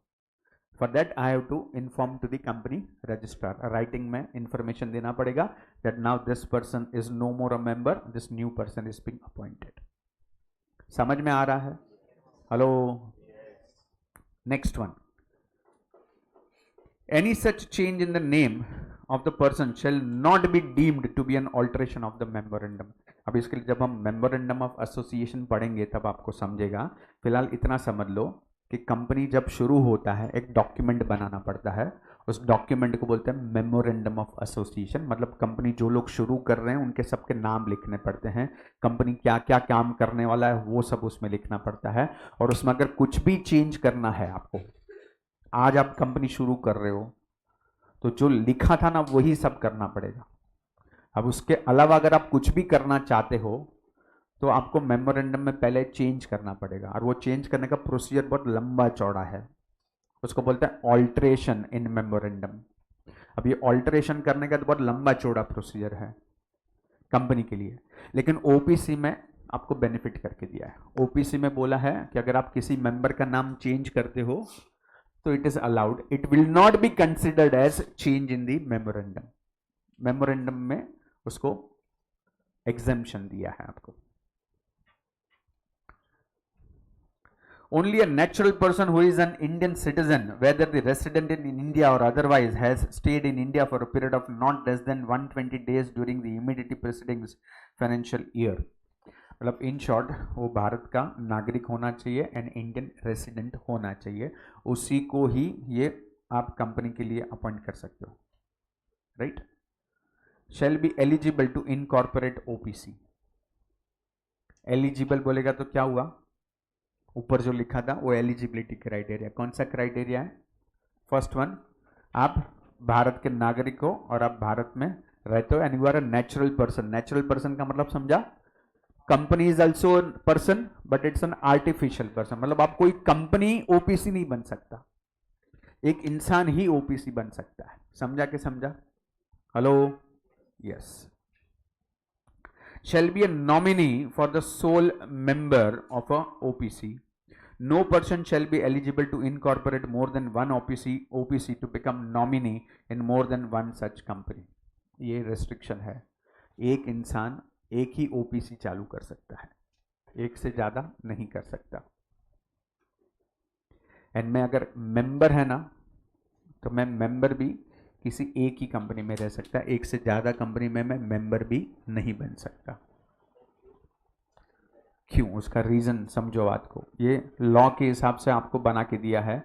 Again, आप एक से ज्यादा ओपीसी चालू करोगे, you are one person company, आप इधर फ्रॉड करके इधर दूसरा कंपनी चालू कर दोगे, तो उसको रिस्ट्रिक्शन करने के लिए आपको बोला आप एक ही कंपनी ओपन करो और एक जन को मेंबर अपॉइंट करो and focus on your business. You want to develop the entrepreneurship.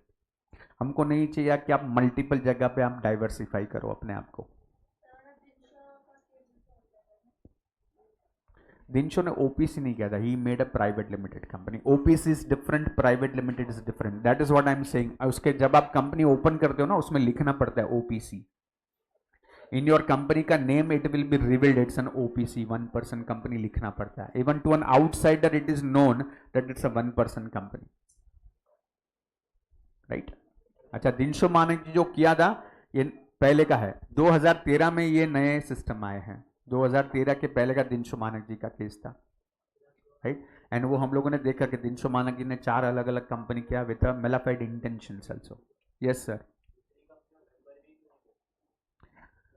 क्योंकि ओपीसी का नियम है, सुन अभी तेरे को आगे वो पढ़ेगा तो तेरे को समझेगा। एक सिंपल लॉजिक बता, मैं ओपीसी चालू किया, मैंने तेरे को मेंबर बनाया, ठीक है? अब तू दूसरी कंपनी में भी मेंबर है, ठीक है? इसने भी एक कंपनी ओपन किया तो उसमें भी तू मेंबर है, मेरी कंपनी में भी तू मेंबर है।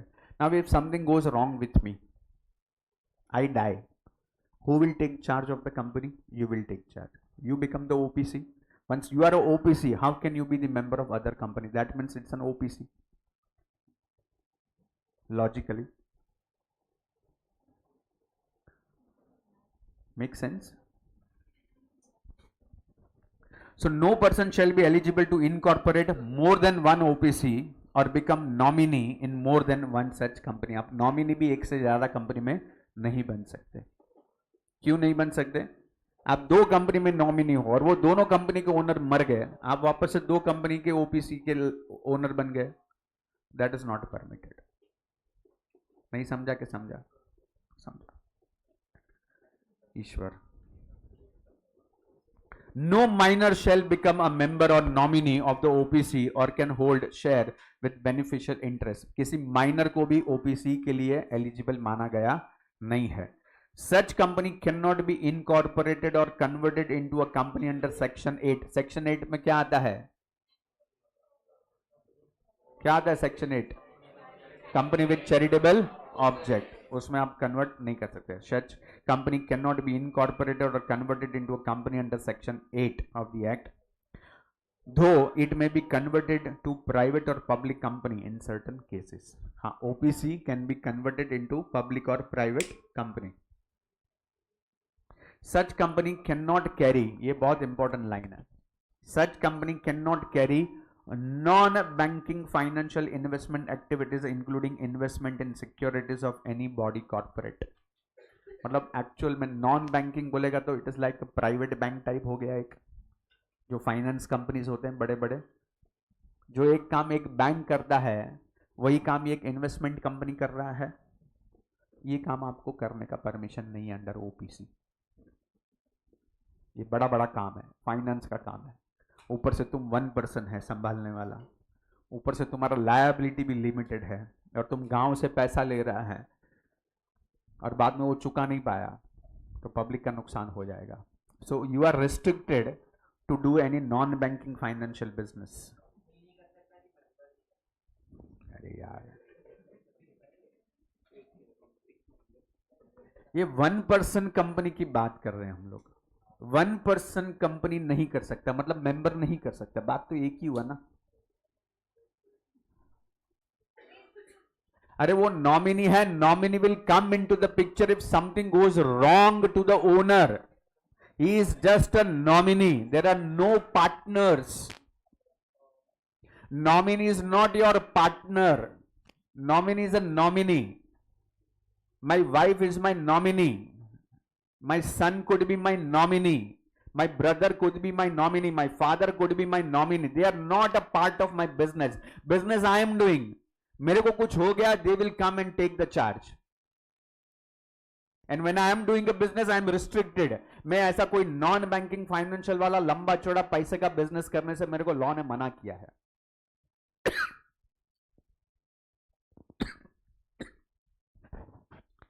Here the member can be sole member and director. यहां तक समझा? कितना चीज आया इसमें? सिंपल सिंपल जितना मेरे को याद आ रहा है क्विकली रिवाइज कर लेते हैं. जो 10-11 पॉइंट है. सबसे पहले it's a one member, only one person is a member. Second, there is no restriction on paid up capital. तीसरा, I can appoint a nominee. One nominee is to be appointed. Fourth, जिसको भी nominee appoint करेगा उसका prior written consent लेके अपने को registration के time पे देना पड़ेगा. अच्छा, जिसका परमिशन लिया है that person has a right to withdraw his membership. I also have a right to remove that person from the membership and can appoint new person. Any such changes will not be deemed as the change in memorandum. That one person is restricted to do the business of non-banking financial business. And there was another thing. Last one was he should be an Indian citizen and should be a resident of India. That's it. इतना चीज है OPC में, याद रहेगा. OPC के ऊपर 3 mark का 4 mark का क्वेश्चन आता है कई बार. क्लियर? Any query? आज तक जितना पढ़ा है हम लोगों ने उसको एक बार गो थ्रू करना है, देखना है, कुछ पूछना है पूछो. क्वेरीज होने चाहिए आपको, हमेशा याद रखो. जितना क्यूरियोसिटी होगा, पढ़ा रहेगा कॉन्सेप्चुअली, तो आपको क्वेश्चंस आएंगे. क्वेश्चंस आएंगे. Yes 8. Yes.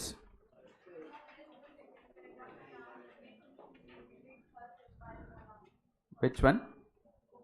Company limited by guarantee के ऊपर वाला.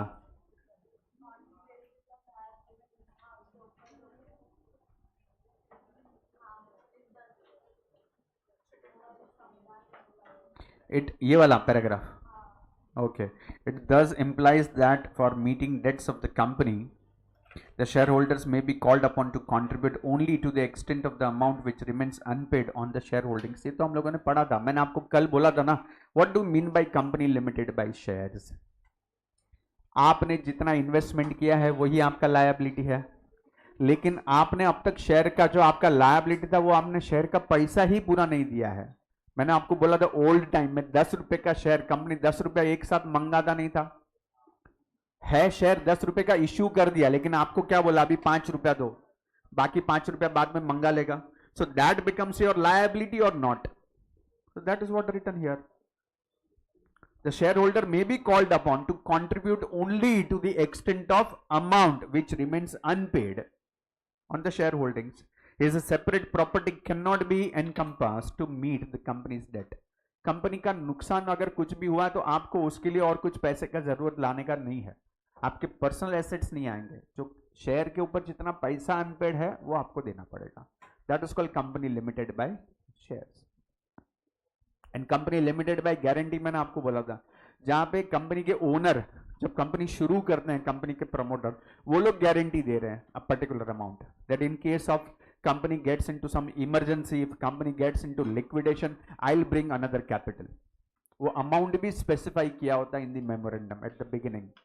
It may be 5 crore, 10 crore, 50 crore, whatsoever. They would have written that in the memorandum.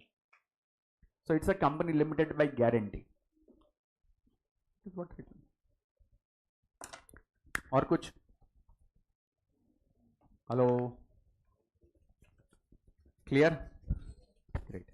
कल हम लोग कॉर्पोरेट विल का क्वेश्चन लिखेंगे कंपल्सरी, ठीक है? ये हम लोग ने इतना पढ़ा, but how do you present it in the paper, will write it down tomorrow. कल नोटबुक पेन सब लोग लाएगा, लॉ का एक सेपरेट बुक बनाना ईश्वर सब लोग, ओके? Thank you.